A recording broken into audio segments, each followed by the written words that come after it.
ಗುರುದೇವರನ್ನು ಹೃದಯಾರೆ ಧ್ಯಾನಿಸಿಕೊಂಡು ಪ್ರವಚನ ಕಾರ್ಯಕ್ರಮದಲ್ಲಿ ಭಾಗಿಗಳಾದ ತಮ್ಮೆಲ್ಲರಿಗೂ ಶರಣಾರ್ಥಿಗಳು.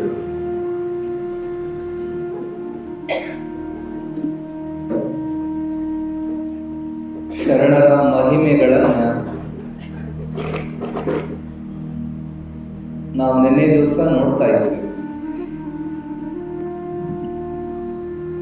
ಶರಣರ ಮಹಿಮೆ ಅಪಾರ ಅನಂತ ಅನ್ನುವಂಥ ವಿಷಯದೊಂದಿಗೆ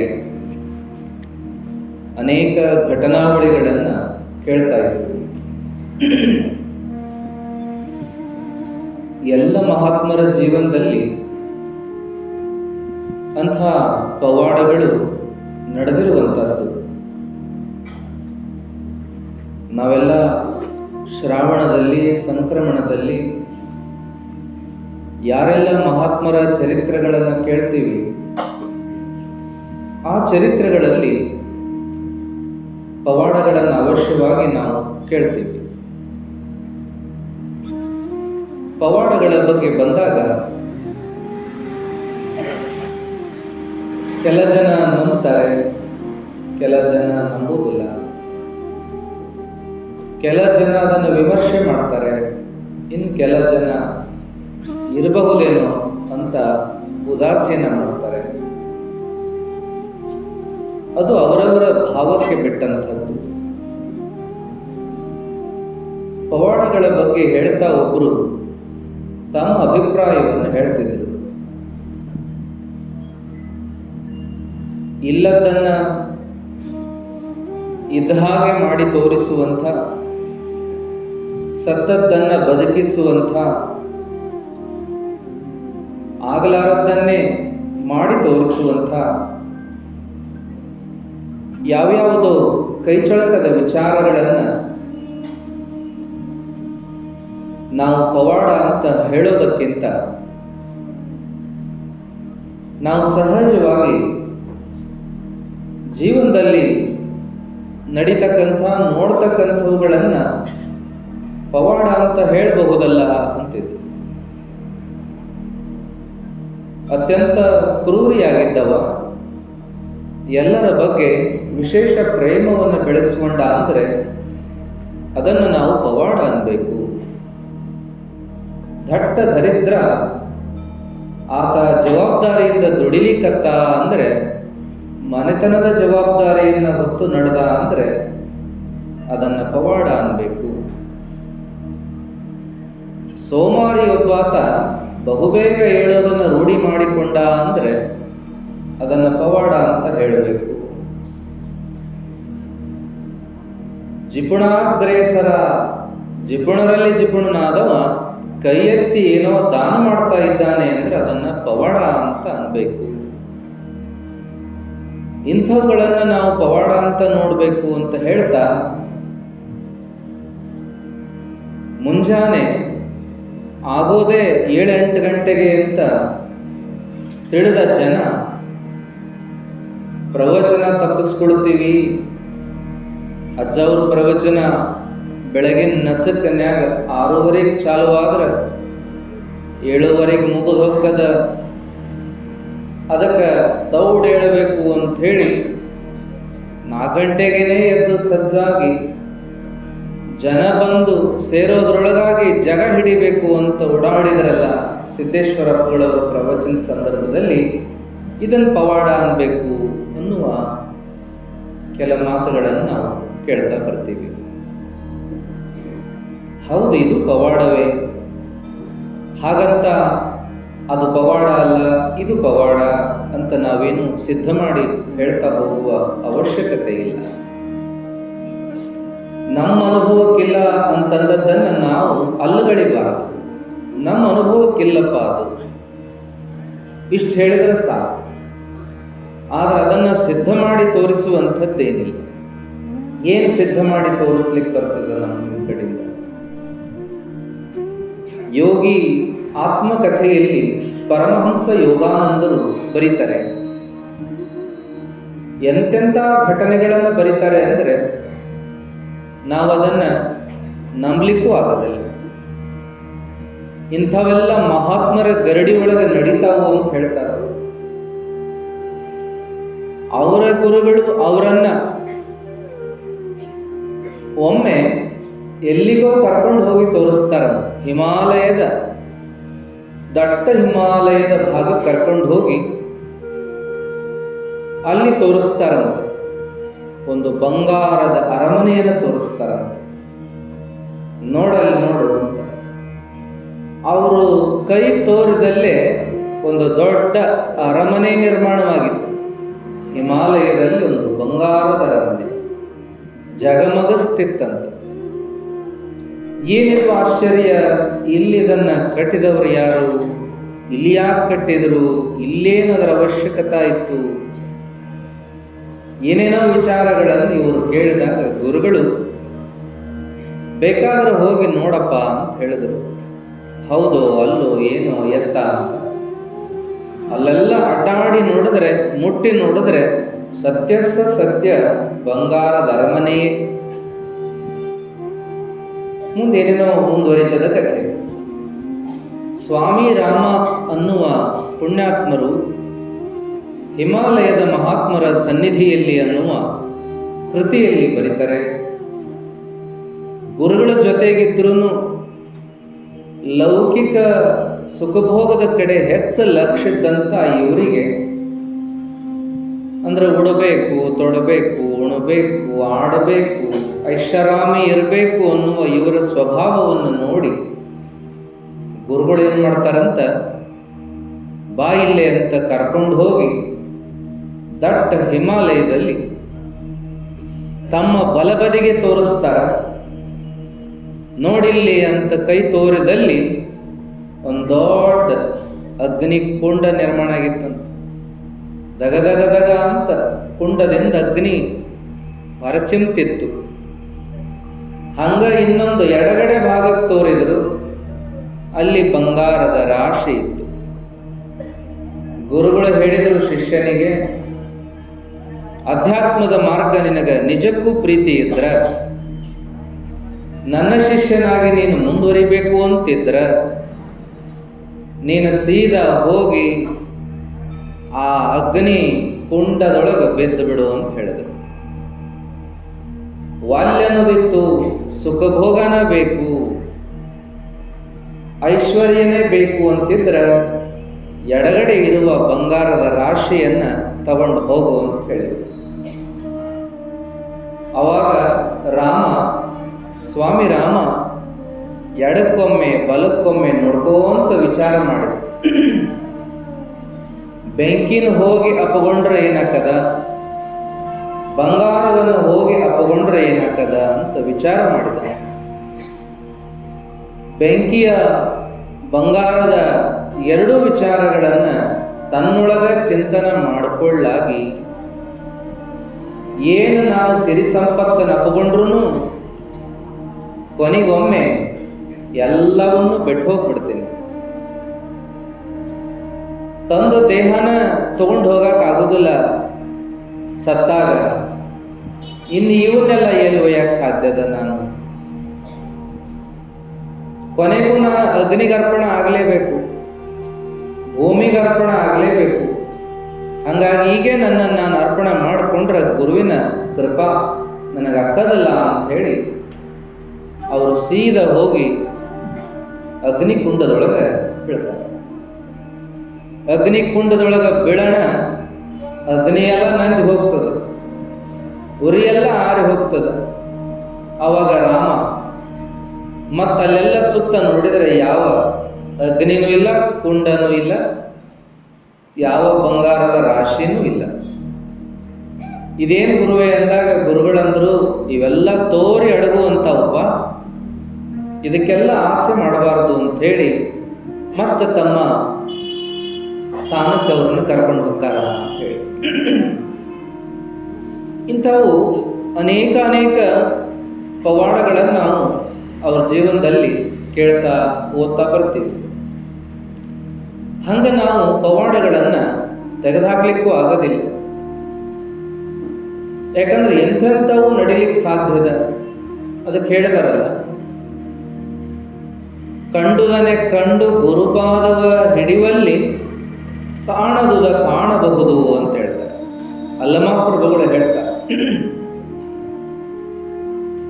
ಕಂಡದ್ದನ್ನ ಹಿಡಿಯಾಕ ಹೋಗಲಾರ್ದ ಕಾಣದ್ದನ್ನ ಹಿಡಿತೀನಿ ಅನ್ನುವ ಸಿಗತತಿ ಅನ್ನುವ ಬಳಲಿಕೆಯ ನೋಡ ಅಂತ ಹೇಳ್ಕೋತ ಕಂಡುದನೆ ಕಂಡು ಗುರುಪಾದವ ಹಿಡಿಯುವಲ್ಲಿ ಕಾಣದುದ ಕಾಣಬಹುದು ಗುಹೇಶ್ವರ ಅಂತಾರೆ.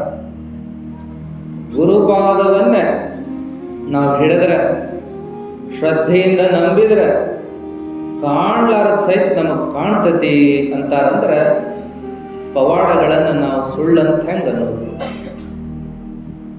ಎಲ್ಲದಕ್ಕೂ ಕಾರಣ ನಂಬಿಕೆ ಅಂದಾರ.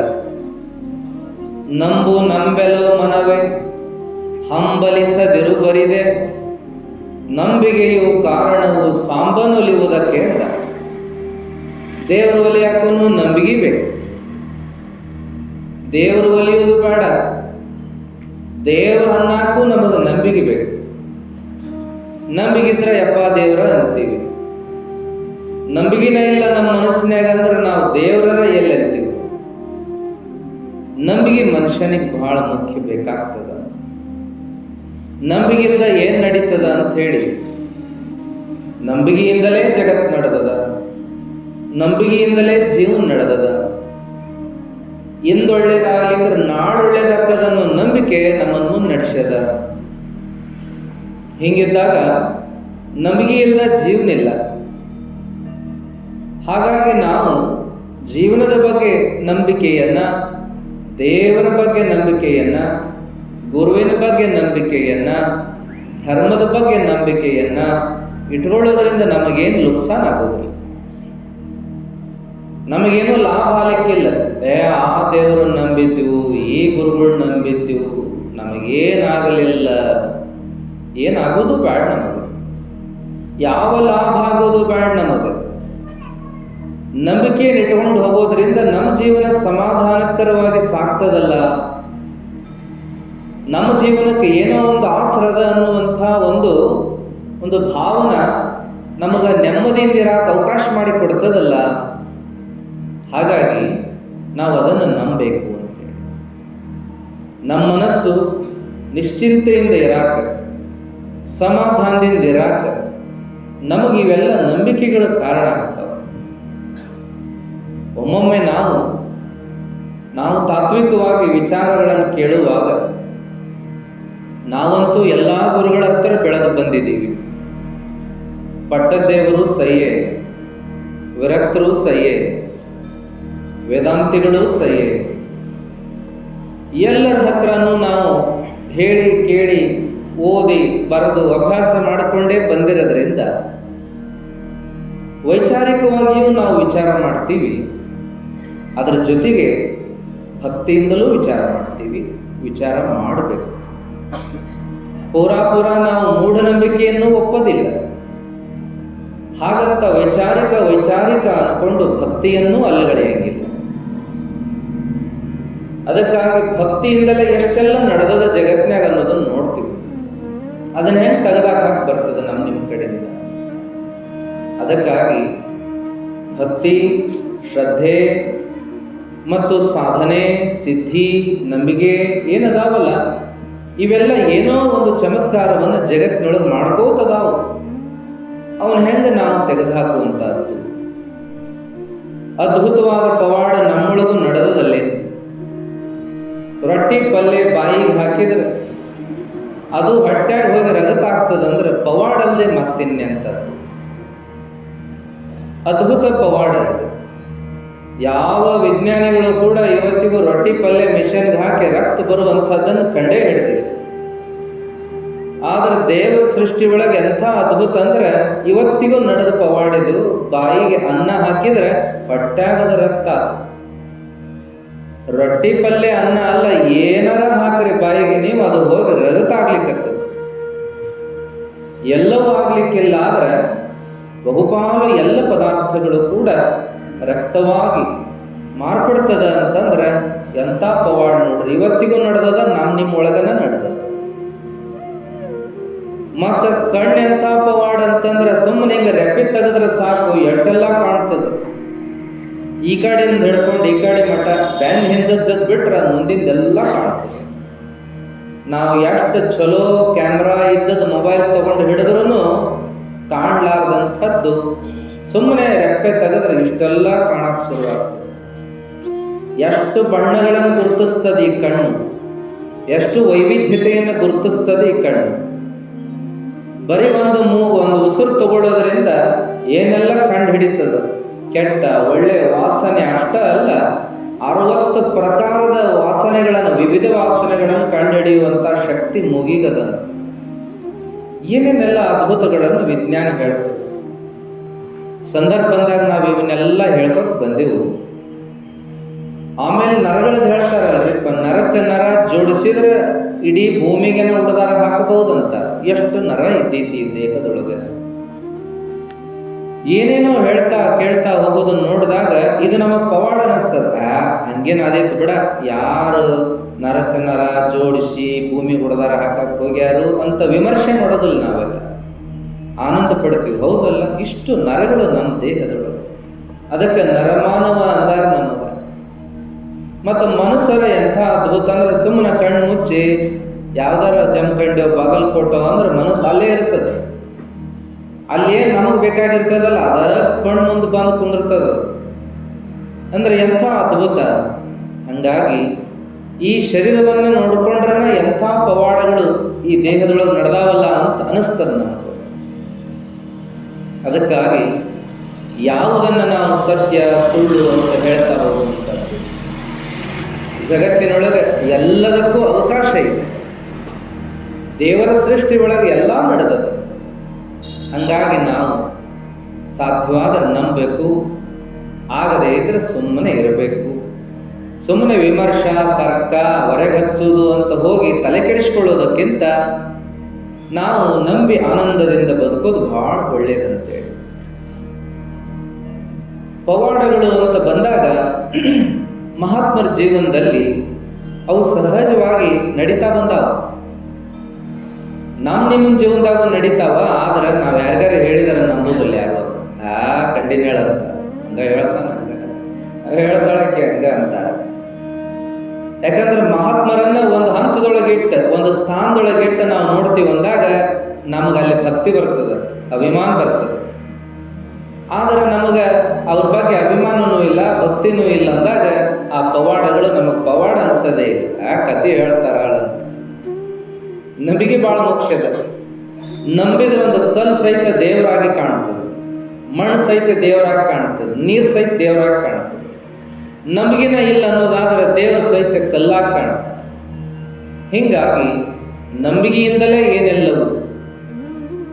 ಅದಕ್ಕೆ ನಾವೆಲ್ಲ ನಂಬುವುದರಿಂದ ಏನೂ ಕಳ್ಕೊಳ್ಳೋದಿಲ್ಲ, ಪಡ್ಕೊಳ್ಳಿಕ್ಕಿಲ್ಲ, ಆದರೆ ಏನೂ ಕಳ್ಕೊಳ್ಳೋದಿಲ್ಲ. ಇನ್ನೂ ನಮಗೊಂದೇ ಚಲೋನ ಆಗ್ತದೆ ನಂಬೋದ್ರಿಂದ ಅನ್ನೋದನ್ನ ಮಹಾತ್ಮರ ಜೀವನದೊಳಗೆ ನೋಡ್ಕೋತ ಬರ್ತೀವಿ. ಪ್ರಾರಂಭದೊಳಗೆ ನಿಮಗೆ ನಾವು ಅಂದಿದ್ವಿ, ಯಾವ ಮಹಾತ್ಮರು ನಮಗೆ ಗುರ್ತದಾರ, ಯಾವ ಮಹಾತ್ಮರ ಬಗ್ಗೆ ನಮಗೆ ಭಕ್ತಿ ಅಭಿಮಾನ ಅದ, ಆ ಮಹಾತ್ಮರ ಹೆಜ್ಜೆನೂ ನಮಗೆ ಪವಾಡ ಅನಿಸ್ತಾವ. ಆ ಮಹಾತ್ಮರ ಒಂದೊಂದು ಮಾತು ಸಹಿತ ನಮಗೆ ವೇದವಾಕ್ಯ ಅನಿಸ್ತಾವ. ಅದಂತಾರಲ್ಲ, ಒಲದವರಿಗೆ ಒಲದದ್ದ ಬ್ರಹ್ಮ ಅಂತಾರಲ್ಲ. ಯಾರಿಗೇನು ಒಲಿತದ ಅದ ದೇವರು. ಹಂಗಾಗಿ ನಮ್ಮ ಜಗತ್ತಿನೊಳಗೆ, ನಮ್ಮ ವಿಶೇಷ ಭಾರತದೊಳಗೆ ಜಗತ್ತಿನೆಲ್ಲ ವಿಚಾರಗಳನ್ನು ತಿಳ್ಕೊಳ್ಳಾಗಿ ಭಾರತ ದೇಶದೊಳಗೆ ಹೆಚ್ಚೆಚ್ಚಿಗೆ ದೇವರು ಯಾಕೆ ಆದವು ಅಂದ್ರೆ, ಕಂಡದ್ದೆಲ್ಲ ಯಾಕೆ ದೇವರಾದವು ಅಂದ್ರೆ ಇದ ಕಾರಣಕ್ಕೆ, ಒಲಿದವರಿಗೆ ಒಲಿದದ್ದೇ ಬ್ರಹ್ಮ ಅಂತ. ನಮ್ಮಲ್ಲಿ ಏನಾಯ್ತು ಅಂದ್ರೆ ಹಾವು ದೇವರಾಯ್ತು, ಚೋಳು ದೇವರಾಯ್ತು, ಕಲ್ಲು ಮಣ್ಣು ಬಿಡ್ರಿ, ಹಾವು ಚೇಳು ಕತ್ತೆ ಹಂದಿ ಏನೆಲ್ಲ ತಗೊಳ್ರಿ ಎಲ್ಲ ದೇವರ ಸ್ವರೂಪನೇ ಆಗಿಬೋದು. ಹಾಗಾಗಿ ದೇವರನ್ನು ಬಿಟ್ಟು ಇನ್ನೇನದ ಜಗತ್ತಿನೊಳಗ ಅನ್ನುವಂಥ ಭಾವನಾ ಬಂತು. ಎತ್ತೆತ್ತ ನೋಡಿದರ ತತ್ತ ನೀನೇ ದೇವ, ಈ ಭಾವನಾ ಬಂತು. ಹಂಗಾಗಿ ನಂಬಬಲ್ಲ ಭಕ್ತ ಎಲ್ಲಾ ಕಡೆ ದೇವರನ್ನ ಕಾಣ್ಕೋತ ಮಾಡ್ತಾನೆ.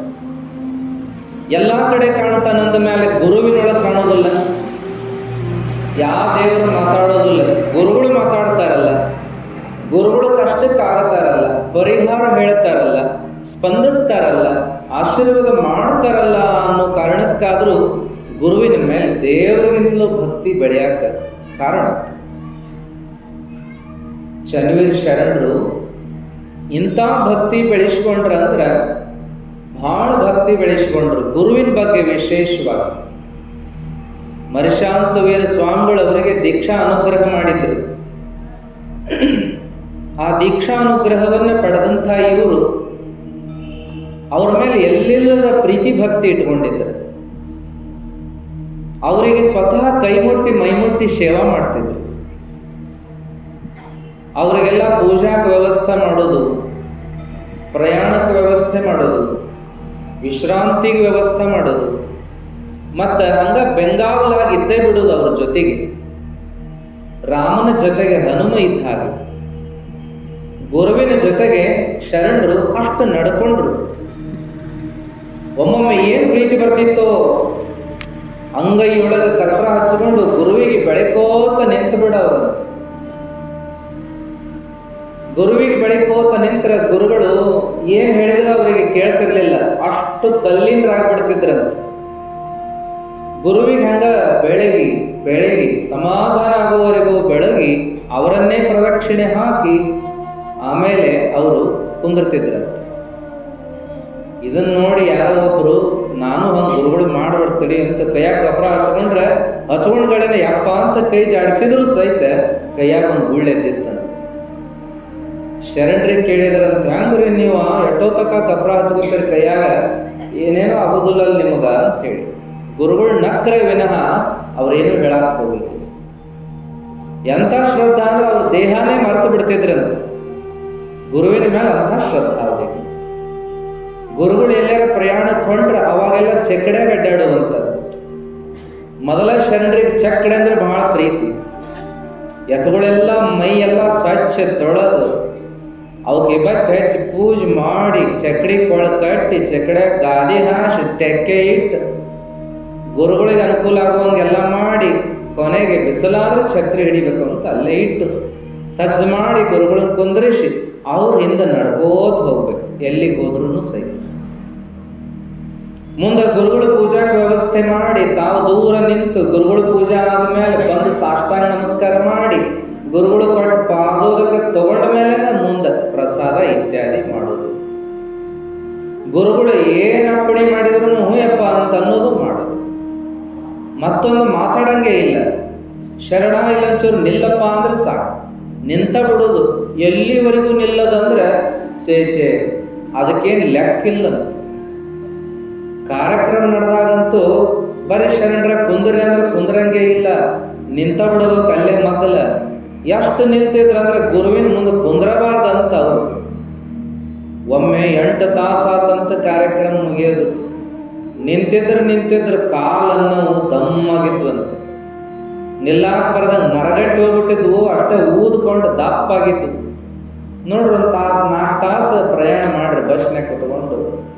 ಅವಾಗ ಏನಾಗ್ತದೆ, ಬಸ್ ಬಿಟ್ಟು ಇಳಿಯೋ ಕಾಲ ಈ ನಮ್ಮನೆ ಕಾಲ ದಮ್ಮಾಗ್ಯಾವ ನೋಡು ಅಂತಿರ್ತಾರ. ಕೂತೇ ಕಾಲು ದಮ್ಮಾಗ್ತವೆ. 8 ತಾಸು ನಿಲ್ಲೋದು ಅಂದ್ರೆ ಒಂದೇ ಸವನೆ 8 ತಾಸು ನಿಂತಂಥ ಶರಣರಿಗೆ ಕಾಲು ಊದ್ಕೊಂಡಿದ್ದು, ಕಾಲು ಮರಗಟ್ಟಿ ಹೋಗಿದ್ದು. ಕೊನೆಗೆ ಅವರಿವರು ಹಿಡಿದು ಕರ್ಕೊಂಡು ಹೋಗಬೇಕಾಯ್ತು ಅಂತೇಳಿ ಒಟ್ಟು ನಿಲ್ಲದೆ. ಮತ್ತೇನಪ್ಪ ಅಂದ್ರೆ ಪ್ರಯಾಣದೊಳಗೂ ಹಿಂಗ ಆಗ್ತಿತ್ತಂತ. ಪ್ರಯಾಣಕ್ಕೆ ನಡ್ರಿ ಶರಣರ ಹೋಗೋಣ ಅಂದ್ರೆ ಅಜ್ಜರು ಚಕಡ್ಯಾಕೊಂಡಿರ್ಬೇಕು, ಶರಣರು ಹಿಂದಿಂದ ನಡ್ಕೋತ ಹೋಗ್ಬೇಕು. ಎತ್ತುಗಳು ಓಡಿದ್ರೆ ಇವರು ಓಡ್ಬೇಕು. ಬ್ಯಾಡ್ರಿ ಶರಣರ ಹತ್ರಿ ಗಾಡ್ಯಾಗ ಅಂದ್ರೆ ಒಟ್ಟ ಹತ್ತಿದ್ದಿಲ್ಲ, ನಿಮ್ ಜೋಡಿ ಹಂಗೆ ಕುಂದ್ರಬಾರ್ದಪ್ಪ ಅಂತಿದ್ರು. ಆಮೇಲೆ ಏನಾಯ್ತಂದ್ರೆ ಒಮ್ಮೆ ಅವರು ಕೊಪ್ಪಳದ ಸಮೀಪ ಒಂದು ಹಳ್ಳಿಗೆ ಪೂಜೆಗೆ ಹೋಗಿದ್ರು. ಪೂಜೆಗೆ ಹೋದಾಗ ಗುರುಗಳು ಗಾಡ್ಯಾಗ ಇವರು ನಡ್ಕೊಂಡು ಅಲ್ಲಿ ಪೂಜಾ ಎಲ್ಲ ಮುಗೀತು. ಸಾಯಂಕಾಲದ ಪೂಜಾ ಹೊತ್ತು ಆಗಿತ್ತು. ಆದಮೇಲೆ ನಡ್ರಪ್ಪ ಇನ್ನ ವಿಶ್ರಾಂತಿಗೆ ಕೊಪ್ಪಳಕ್ಕೆ ಹೋಗೋಣ ಅಂದಾಗ ಕೊನೆಗೆ ಚಕಡಿ ಹತ್ತಿ ಗುರುಗಳು ಕೂತ್ಕೊಂಡ್ರು. ಶರಣರು ನಡ್ಕೋತಾನೆ ಬರಾಕತ್ತಿದ್ರು. ಕತ್ತಲ್ದಾಗ ಏನ ನೋಡಿ ಒಂದು ಎತ್ತ ಬೆದರ್ ಬಿಡ್ತಂತ. ಬೆದರುದಂದ್ರೆ ನಿಮ್ಗೆ ಗೊತ್ತಾಗ ಹೆದರ್ಕೊಂಡ್ಬಿಡೋದು. ಅವಾಗ ಅದು ಹೆದರ್ಕೊಂಡು ಕೊಸರಾಡಿಕೊಂಡು ಬಿಚ್ಕೊಂಡೇ ಬಿಡ್ತು.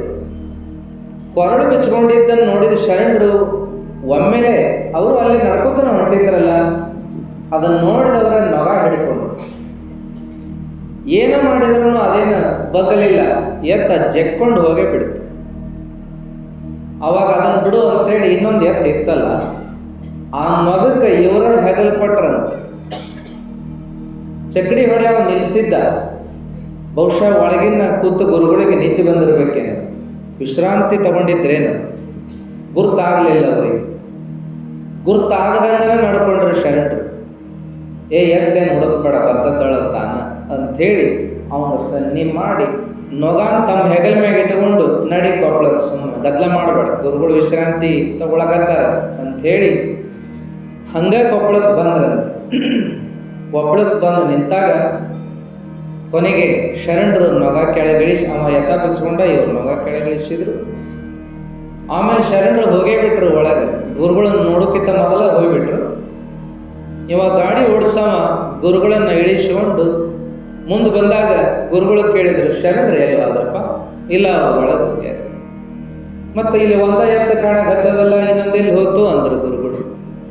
ಅವಾಗ ಇಲ್ರಿ ಅಪ್ಪ, ದಾರ್ಯಾಗ ಹಿಂಗಾತ್ ನೋಡ್ರಿ ಅಂದಾಗ ಗುರುಗಳಿಗೆ ಭಾಳ ಹಳಹಳೆ ಆತಂತ. ಬೇಜಾರು ಮಾಡ್ಕೊಂಡ್ರು. ಹಿಂಗಾತನ್ ನನಗೆ ಗುರ್ತ ಆಗಲಿಲ್ಲ ಮರಯ ಅಂಥೇಳಿ ಎಲ್ಲಿ ಅದರ ಶರಣರು ಕರೀರಿ ಕರೀರಿ ಅಂತ ಕರೆಸ್ಕೊಂಡ್ರೆ ಶರಣರು ದೂರತ್ತೆ ನಿಂತು ನಮಸ್ಕಾರ ಮಾಡಿ ನಿಂತ್ಕೊಂಡ್ರು. ಶರಣರ ಏನ್ರಪ್ಪ ನೀವು ಹಿಂಗ್ಯಾಕೆ ಮಾಡಿದ್ರಿ? ಭುಜ ಎಟ್ಟ ನೋವಾಗೈತೆ ನಿಂಬುದು, ನಗ ಹೊತ್ತಿಲಿ ತಕ ಎಳ್ಕೊಂಬಂದಿರಲಿಯಪ್ಪ, ಇಂಥದ್ಯಾಕೆ ಮಾಡಿದ್ರಿ, ಬರ್ರಿ ಇಲ್ಲಿ ಬರ್ರಿ ಅಂತ ಕರೆದ್ರ ಒಲ್ಲೆಲ್ಲ ಅಂದ್ರಂತ. ಒತ್ತಾಯ ಮಾಡಿ ಕರೆದು ಇವರ ಭುಜ ಹೆಚ್ಚಿಗೆ ಕುತ್ತಿಗೆ ಎಲ್ಲ ಒತ್ತಿ, ಏನಪ್ಪ ಇಲ್ಲಿ ನೋವಾಗೈತೇನ ಇಲ್ಲಿ ನೋವಾಗೈತೇನ ಅಂತ ಗುರುಗಳು ಕೇಳುವಾಗ, ಇಟ್ಟೋತಕ ನೋವಾಗಕತ್ತಿತ್ರಿ, ನೀವು ಯಾವಾಗ ಕೈ ಆಡಿಸಿದ್ರೆ ಓದ್ತಾ ಬಿಡ್ರಿ ಅಂತ ಎದ್ದ ಬಿಡ್ರ ಶರಣ. ಏನು ಶರಣರಪ್ಪ ನೀವೆಲ್ಲ ಅಂತೇಳಿ ಅವರು ಶರಣರ ಬಗ್ಗೆ ಅಭಿಮಾನದಿಂದ ಅವರು ಕಳಿಸ್ಕೊಡ್ತಾರೆ. ಇನ್ನೊಮ್ಮೆ ಹಿಂಗ ಪ್ರಸಂಗ ಬಂತು. ಅವರು ಕೊಪ್ಪಳದಿಂದ ಗದಗಿಗೆ ಹೊರಟಿದ್ರಂತೆ. ಗದಗಿಗೆ ಹೋಗುವಾಗ ಜೀಪ್ ಬಂದಿತ್ತು ಕರ್ಕೊಂಡು ಹೋಗಕ್ಕೆ. ಶರಣರ ನಡ್ರಿ ಹೋಗೋನು ಅಂದ್ರು. ಹೋಗುನ್ರಿ ಅಂದ್ರೆ ಹ್ಞೂ ಅಂದ ಬಿಡೋದ, ಗುರುಗಳು ಕರೆದಾರ ಹ್ಞೂ ಅಂದೇ ಬಿಡೋದು. ಅವಾಗ ಎಲ್ಲ ಜೀಪ್ನ್ಯಾಗ ಸಾಮಾನುಗಳನ್ನಿಟ್ಟರು. ಗುರುಗಳು ಹತ್ತಿದ್ರು, ಜೀಪ್ ಹೊಡೆಯವನು ಹತ್ತಿ ಕುಂತಿದ್ದ. ಶರಣರು ಹತ್ತಲಿಲ್ಲಲ್ಲೋ, ಹತ್ಸವ್ರನ್ನ ಅಂತ ಗುರುಗಳು ಅಂದಾಗ ಶರಣರು ಇಲ್ಲ ನೀವು ನಡ್ರಿ, ನಾ ಬರ್ತೇನೆ ಹಿಂದಿಂದ ಅಂದ್ರು. ಹತ್ತಲಿಲ್ಲ. ಬ್ಯಾಡ್ರಿ, ಚಕಡ್ಯಾಗಾದ್ರೆ ನಡ್ಕೋತ ಬಂದಿರೇನ, ಜೀಪು ದೌಡ್ ಹೋಗ್ತದ, ನೀವು ಹಿಂದಿನ ಹೆಂಗೆ ಬರೋರು ಹತ್ರಿ ಅಂದ್ರು. ಇಲ್ಲಪ್ಪ ನಾ ಬರುತ್ತೇನೆ, ಜೀಪ್ ಎಟ್ ಹೌಸಲ್ಲೇ ಹೋಗಕ್ಕೆ ಅಟ್ ಹೌಸಲ್ಲೇ ಬರ್ತೇನೆ. ಆಮೇಲೆ ಏನು ಶರಣರು ನೀವು ಎಷ್ಟು ಹೇಳಿದ್ರು ಕೇಳೋದಲ್ಲ, ಆಗಲಿ ಅಂಥೇಳಿ ನಡಿಪ್ಪ ಅಂದರು. ಜೀಪ್ನ್ಯಾವ ಬಿಟ್ಟ. ಇವರು ಹಾಗ ಹೊಂಟ್ರ ಹೌಸರ್ಲಿ. ಮುಂದಿನ ಊರು ಬಂತು. ಜೀಪ್ ನಿಲ್ಸೋ ಮರ, ನಮಗೆ ಯಾಕ ಸಮಾಧಾನ ಆಗವಲ್ದು, ಶರಣರನ್ನ ಕರಿ ಇಲ್ಲೇ ಅಂದ್ರೆ ಗುರುಗಳು. ಶರಣರ ಹತ್ರ ಗಾಡ್ಯಾಗ ಅಂದ್ರು, ಇಲ್ಲರ ಹತ್ರ ಸಾಕಿನ್ನ ಒಂದು ಊರು ಬಂತು. ಯಪ್ಪ ಇಲ್ಲ ನಡ್ರಿ, ನೀವು ಮುಂದೆ ನಡ್ರಿ, ನಾ ಬಂದ ಬಿಡ್ತೇನೆ ಅಂದ್ರು. ಮತ್ತು ಮುಂದಿನ ಊರಿಗೆ ಹೋಗಿ ನಿಲ್ಲಿಸಿ ಕರೆದ್ರು ಗುರುಗಳು. ನಮಗೆ ಯಾಕ ಸಮಾಧಾನ ಆಗೋದು, ಹತ್ರಿಪ್ಪ ಅಂದ್ರು. ಮತ್ತು ಶರಣರು ಅಲ್ಲೇ ಹೀಗ 3ನೇ ಊರು ಬಂತ. ಈಗರ ಹತ್ರಿಪ್ಪ ಅಂದ್ರು ಗುರುಗಳು. ಅವಾಗ ಇಲ್ಲಪ್ಪ ನಿಮಗ ಸಮಕ್ಕೆ ನಾ ಕುಂದ್ರಾಕ ಅಲ್ಯ, ನಿಮ್ಮ ಮುಂದೆ ಕುಂದ್ರಬಾರ್ದು. ನಿಮ್ಮನ್ನ ನಾವು ಗುರುಸ್ಥಾನದೊಳಗೆ ಕುಂಡ್ರಿಸಿದಾಗ ನಿಮ್ಮ ಮೊದಲ ನಿಮ್ಮ ಸಮಕ್ಕೆ ನಾವು ಕುಂತ್ರಿ ಹೆಂಗಪ್ಪ, ಬೇಡ, ದಯಮಾಡಿ ಹೋಗ್ರಿ, ಮುಂದೆ ನಡ್ರಿ ಅಂತಂದರು. ಗುರುಗಳ ಮೇಲೆ ಎಷ್ಟು ಶ್ರದ್ಧಾ ಆಯ್ತಪ್ಪ ನಿಮಗ ಅಂತ ಗುರುಗಳು ಅಂದಾಗ ಶರಣರಂದ್ರು, ಯಪ್ಪ ಏನು ನಿಮ್ಮ ಆಶೀರ್ವಾದ ಅಂದ್ರು. ಗುರುಗಳ ಮೇಲೆ ಖರೇನ ಶ್ರದ್ಧಾ ಆಯ್ತೇನು ನಿಮ್ಮದು ಅಂದರು. ಹ್ಞೂನ್ರಿ ಅಪ್ಪ ಅಂದ್ರೆ ಶರಣರು. ಹಾಗಾದ್ರೆ ಗುರುಗಳ ಮಾತು ನಡೆಸ್ಕೊಡ್ತೀರಿ ಅಂದ್ರಪ್ಪ ಅಂದ್ರು. ಶರಣರು ಹ್ಞೂನ್ರಿ ಅಪ್ಪ ಅಂತಂದ್ರು. ಹಂಗಾರೆ ಹತ್ರಿ ಗಾಡಿ ಒಲ್ಲೆನಕ ಬರ್ದಂಗೆ ಆಗ್ಬಿಡುತ್ತೆ. ಗುರುಗಳ ಮೇಲೆ ಶ್ರದ್ಧಾ ಐತೇನ್ರಿಪ್ಪ ಅಂದ್ರೆ ಹ್ಞೂ ಅಂದ್ರು. ಗುರುಗಳು ಮಾತು ನಡೆಸ್ಕೊಡ್ತೀರೇನ್ರಿಪ್ಪ ಅಂದ್ರೆ ಹ್ಞೂ ಅಂದ್ರು. ಹಂಗಾರೆ ಹತ್ರಿ ಅಂದ್ಗಳೇನ ಮಾತಾ ಬರ್ದಂಗೆ ಆತು. ಯಪ್ಪ ಏನ್ರಿ ನೀವು ಹಿಂಗೆ ಅಂದ್ಬಿಟ್ರಿ, ನಿಮ್ಮ ಮಾತು ತೆಗೆದು ಹಾಕಿದ್ರೆ ಮತ್ತೆ ನಾನು ಅಗೌರವ ಮಾಡ್ದಂಗೆ ಆಕೈತ್ಲ, ಅಂದಾಗ ಹತ್ರಿ ಹಂಗಾರ ಅಂದಿರಿ ಹತ್ರಿ. ಅವಾಗ ಶರಣರು ಗಾಡಿ ಹತ್ತಿದ್ರು ಎಲ್ಲಿ ಕೂತ್ರ ಅಂದ್ರೆ ಸೀಟಿನ ಮ್ಯಾಗ ಕುಂದಿರಲಿಲ್ಲ. ಎರಡೂ ಸೀಟಿನ ನಡವರ್ಕ್ ಏನು ಜಾಗ ಇರ್ತದಲ್ಲ ಅಲ್ಲೇ ಹತ್ತೆ ಕುಂತಾರ. ಯಪ್ಪ ಇಲ್ಲಿ ನೀವು ಹಿಂಗೆ ಕುಂತ್ರೆ ಹೆಂಗ್ರಿ ಮ್ಯಾಗ ಕುಂದ್ರಿ ಅಂದ್ರೆ ಗುರುಗಳು, ಇಲ್ಲಪ್ಪ ಇದಕ್ಕಾರ ಅವಕಾಶ ಕೊಡಬೇಕು, ನೀವು ಗಾಡಿಯಾಗಂತೂ ಹಚ್ಚಿದೆ ನಾನು ಇಲ್ಲೇ ಕುಂಡ್ರದನು ಒಟ್ಟು ನಿಮ್ಮ ಪಾದಂತಕ ಇರಾವ ಅಂತೇಳಿ ಕೆಳಗೆ ಕುಂತರಂತ. ಹಿಂಗೆ ಶರಣರು ಗುರುಗಳ ಮ್ಯಾಲ ಎಷ್ಟು ಭಕ್ತಿ ಇಟ್ಕೊಂಡಿದ್ರು ಅನ್ನೋದಕ್ಕೆ ಘಟನೆಗಳನ್ನು ಹೇಳ್ತಾರೆ. ಇಂಥ ಅನೇಕ ಪ್ರಸಂಗಗಳು, ಗುರುವಿನ ಸೇವಾ, ಗುರುಗಳು ಜೋಡಿ ಇರೋದು, ಗುರುಗಳ ಮಾತು ಕೇಳೋದು ಅಂದ್ರೆ ಎಲ್ಲೆಲ್ಲದ ಪ್ರೀತಿ ಅವರಿಗೆ. ಕೊಪ್ಪಳದ ಜಾತ್ರೆ ನಡೆದದ, ಈಗ ಸನಿಕ್ ಬಂತ ಈ ವರ್ಷ. ಕೊಪ್ಪಳ ಜಾತ್ರೆಗೆ ಇಡೀ ಜಿಲ್ಲೆ, ರಾಜ್ಯ ಎಲ್ಲ ಕಡೆಯಿಂದ ಜನ ಬರ್ತಾರೆ. ಈಗಂತೂ ಮೀಡಿಯಾಗಳು ಹೆಚ್ಚಿರೋದ್ರಿಂದ, ಪ್ರಚಾರ ಆಗ್ತಾ ಇರೋದ್ರಿಂದ ದೂರ ದೂರನೂ ಗೊತ್ತಾಗ್ತದೆ ಎಂಥ ಜಾತ್ರೆ ನಡೀತದ, ಏನು ವ್ಯವಸ್ಥೆ ಆಗ್ತದ ಅಂತ ಎಲ್ಲರೂ ನೋಡ್ತಾರೆ. ಆದ್ರೆ ಅವಾಗಿನ ಕಾಲಕ್ಕನ ಪ್ರಚಾರ ಇಲ್ಲದ ಕಾಲಕ್ಕನ ಅಂಥ ದೊಡ್ಡ ಜಾತ್ರೆ ನಡೀತಿತ್ತು ಅನ್ನುವಂಥ. ಆಗಿನ ಕಾಲಕ್ಕೆ ಅದು ಬಹಳ ದೊಡ್ಡದೇ, ಜನ ಎಲ್ಲ ಬರೋದು ಸಾಗರ, ಜನಸಾಗರ. ಅವಾಗ ಜಾತ್ರೆ ನಡೆದದ. ಜಾತ್ರೆ ನಡೆದಾಗ ಮೊದಲನೇ ದಿವಸ ಜಾತ್ರೆ ಆಯ್ತು. ಎರಡನೇ ದಿನ ಇವರು ಶರಣರು ದೀಡ್ ನಮಸ್ಕಾರ ಹಾಕ್ತಾರೆ, ದೀರ್ಘದಂಡ ನಮಸ್ಕಾರ. ಅದು ನಿಮ್ಮ ಬಾಯಾಗ ಸಿಕ್ಕಿ ಏನಾಗೈತ್ರಿ, ದೀಡ್ ನಮಸ್ಕಾರ ಆಗೈತೆ. ನಾವು ಯಾವಾಗ ವಿಚಾರ ಮಾಡ್ತೀವಿ ದೀಡ್ ನಮಸ್ಕಾರ ಅಂದ್ರೆ ಒಂದು ಅರ್ಧ ಅಂತ ವಿಚಾರ ಮಾಡ್ತೀವಿ. ದೀಡ್ ನಮಸ್ಕಾರ ಅಂದ್ರೆ ಒಂದು ಅರ್ಧ ಇದ್ದಂಗೆ, ಒಂದು ಅರ್ಧ ಅಂದಂಗೆ, ಒಂದು ಅರ್ಧ ನಮಸ್ಕಾರ ಅಂದಂಗೆ, ಒಂದು ಅರ್ಧ ಹೆಂಗೆ ಮಾಡಕ್ ಬರ್ತದ ಅಂತ ನಾವು. ಆದ್ರೆ ಖರೆ ಏನಪ್ಪಾ ಅಂದ್ರದು ದೀರ್ಘದಂಡ ನಮಸ್ಕಾರ. ಅದನ್ನು ನಾವು ಅಗದಿ ಶಾರ್ಟ್ ಮಾಡಿವೆಲ್ಲ. ದಿ ಒಳಗಿಂದ ದಿ ತಗೊಂಡಿವಿ, ದೀರ್ಘ ಅನ್ನೋದ್ರೊಳಗೆ ದಿ ತಗೊಂಡಿವಿ, ಮುಂದೆ ದಂಡ ಅನ್ನೋದ್ರೊಳಗೆ ದ ತಗೊಂಡಿವಿ. ದೀಡ್ ದ ಹೋಗಿ ಡನ ಮಾಡಿರೋದು ದೀಡ್ ನಮಸ್ಕಾರ ಅಂತೇಳಿ. ಹಿಂಗೆಲ್ಲ ಏನೇನೋ ಆಗಿದೆ. ಶರಣರು ದೀಡ್ ನಮಸ್ಕಾರ ಮಾಡ್ತಿದ್ರು. ಜಾತ್ರೆ ಬರೆದು ಅವರು ಊರಾಗೆಲ್ಲ ಹಾಕೋತ ಮಠಕ್ಕೆ ಬರ್ಬೇಕು, ಮಠದೊಳಗೆ ಗರ್ಭಗುಡಿ ನಮಸ್ಕಾರ ಮಾಡಿ, ವೇದಿಕೆಗೆ ಬಂದು ಎಲ್ಲ ಜಾತ್ರೆಗೆ ಬಂದು ಗುರುಗಳಿಗೆಲ್ಲ ನಮಸ್ಕಾರ ಮಾಡಿ, ಅವ್ರಿಗೆಲ್ಲ ಒಂದು ಪೂಜಾ ಕಂಬಳಿ, ಒಂದು ಜೋಡ ಆವಗಿ, ದಕ್ಷಿಣ ಕೊಟ್ಟು ನಮಸ್ಕಾರ ಮಾಡಿ ಅಲ್ಲಿಗೆ ಮುಗಿಸ್ತಿದ್ರು. ಹಿಂಗ ಜಾತ್ರೆ ಮರುದಿವಸ ಅವರು ದೀರ್ಘದಂಡ ನಮಸ್ಕಾರ ಹಾಕೋತ ಬಂದರು, ವೇದಿಕೆಗೆ ಬಂದರು. ಗುರುಗಳಿಗೆಲ್ಲ ಏನೇನೋ ಅರ್ಪಣೆ ಮಾಡಬೇಕಾಗಿತ್ತು ಅವನ್ನೆಲ್ಲ ಮಾಡಿದ್ರು. ಎಲ್ಲ ಆದ ಮೇಲೆ ಎಲ್ಲ ಚಂದ ನಡೆದಿತ್ತು. ಅಮಿತ ಮೇಲೆ ಗಾದ್ಲ ಚಾಲು. ಜಾತ್ರೆ ಅಂದ್ರನೇ ಗದ್ಲ, ಮಾತು ಬೇರೆ. ಜಾತ್ರೆ ಗದ್ಲು ಬೇರೆ ಇರ್ತದ, ಆದ್ರೆ ಇದ ಗದ್ಲನ ಬೇರೆ ಇತ್ತು.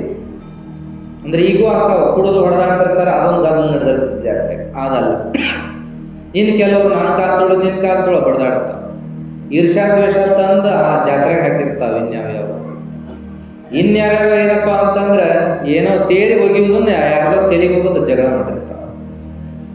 ಉತ್ತತ್ತಿ ಒಗಿಯು ಬದಲಿ ತೆಂಗಿನಕಾಯಿನ ಹೋಗೋದು ಇನ್ನೊಬ್ಬರನ್ನ ಪೇಷಂಟ ಮಾಡ್ತಿರ್ತಾವ. ಜಾತ್ರೆಗೆ ಹಿಂಗೆಲ್ಲ ನಡೀತಿರ್ತಾವ. ಆದ್ರೆ ಆ ಥರದ ಗಾದ್ಲು ನಡೆದಿದ್ದಿಲ್ಲ ಅಲ್ಲಿ. ಏನ್ ಗಾದ್ಲು ಅಂತಂದ್ರೆ ಹಾವು ಬಂತು ಅಂತ ಹಿಂಗೆ ಜೋರ್ ಗಾದ್ಲು ನಡೆದಿತ್ತು.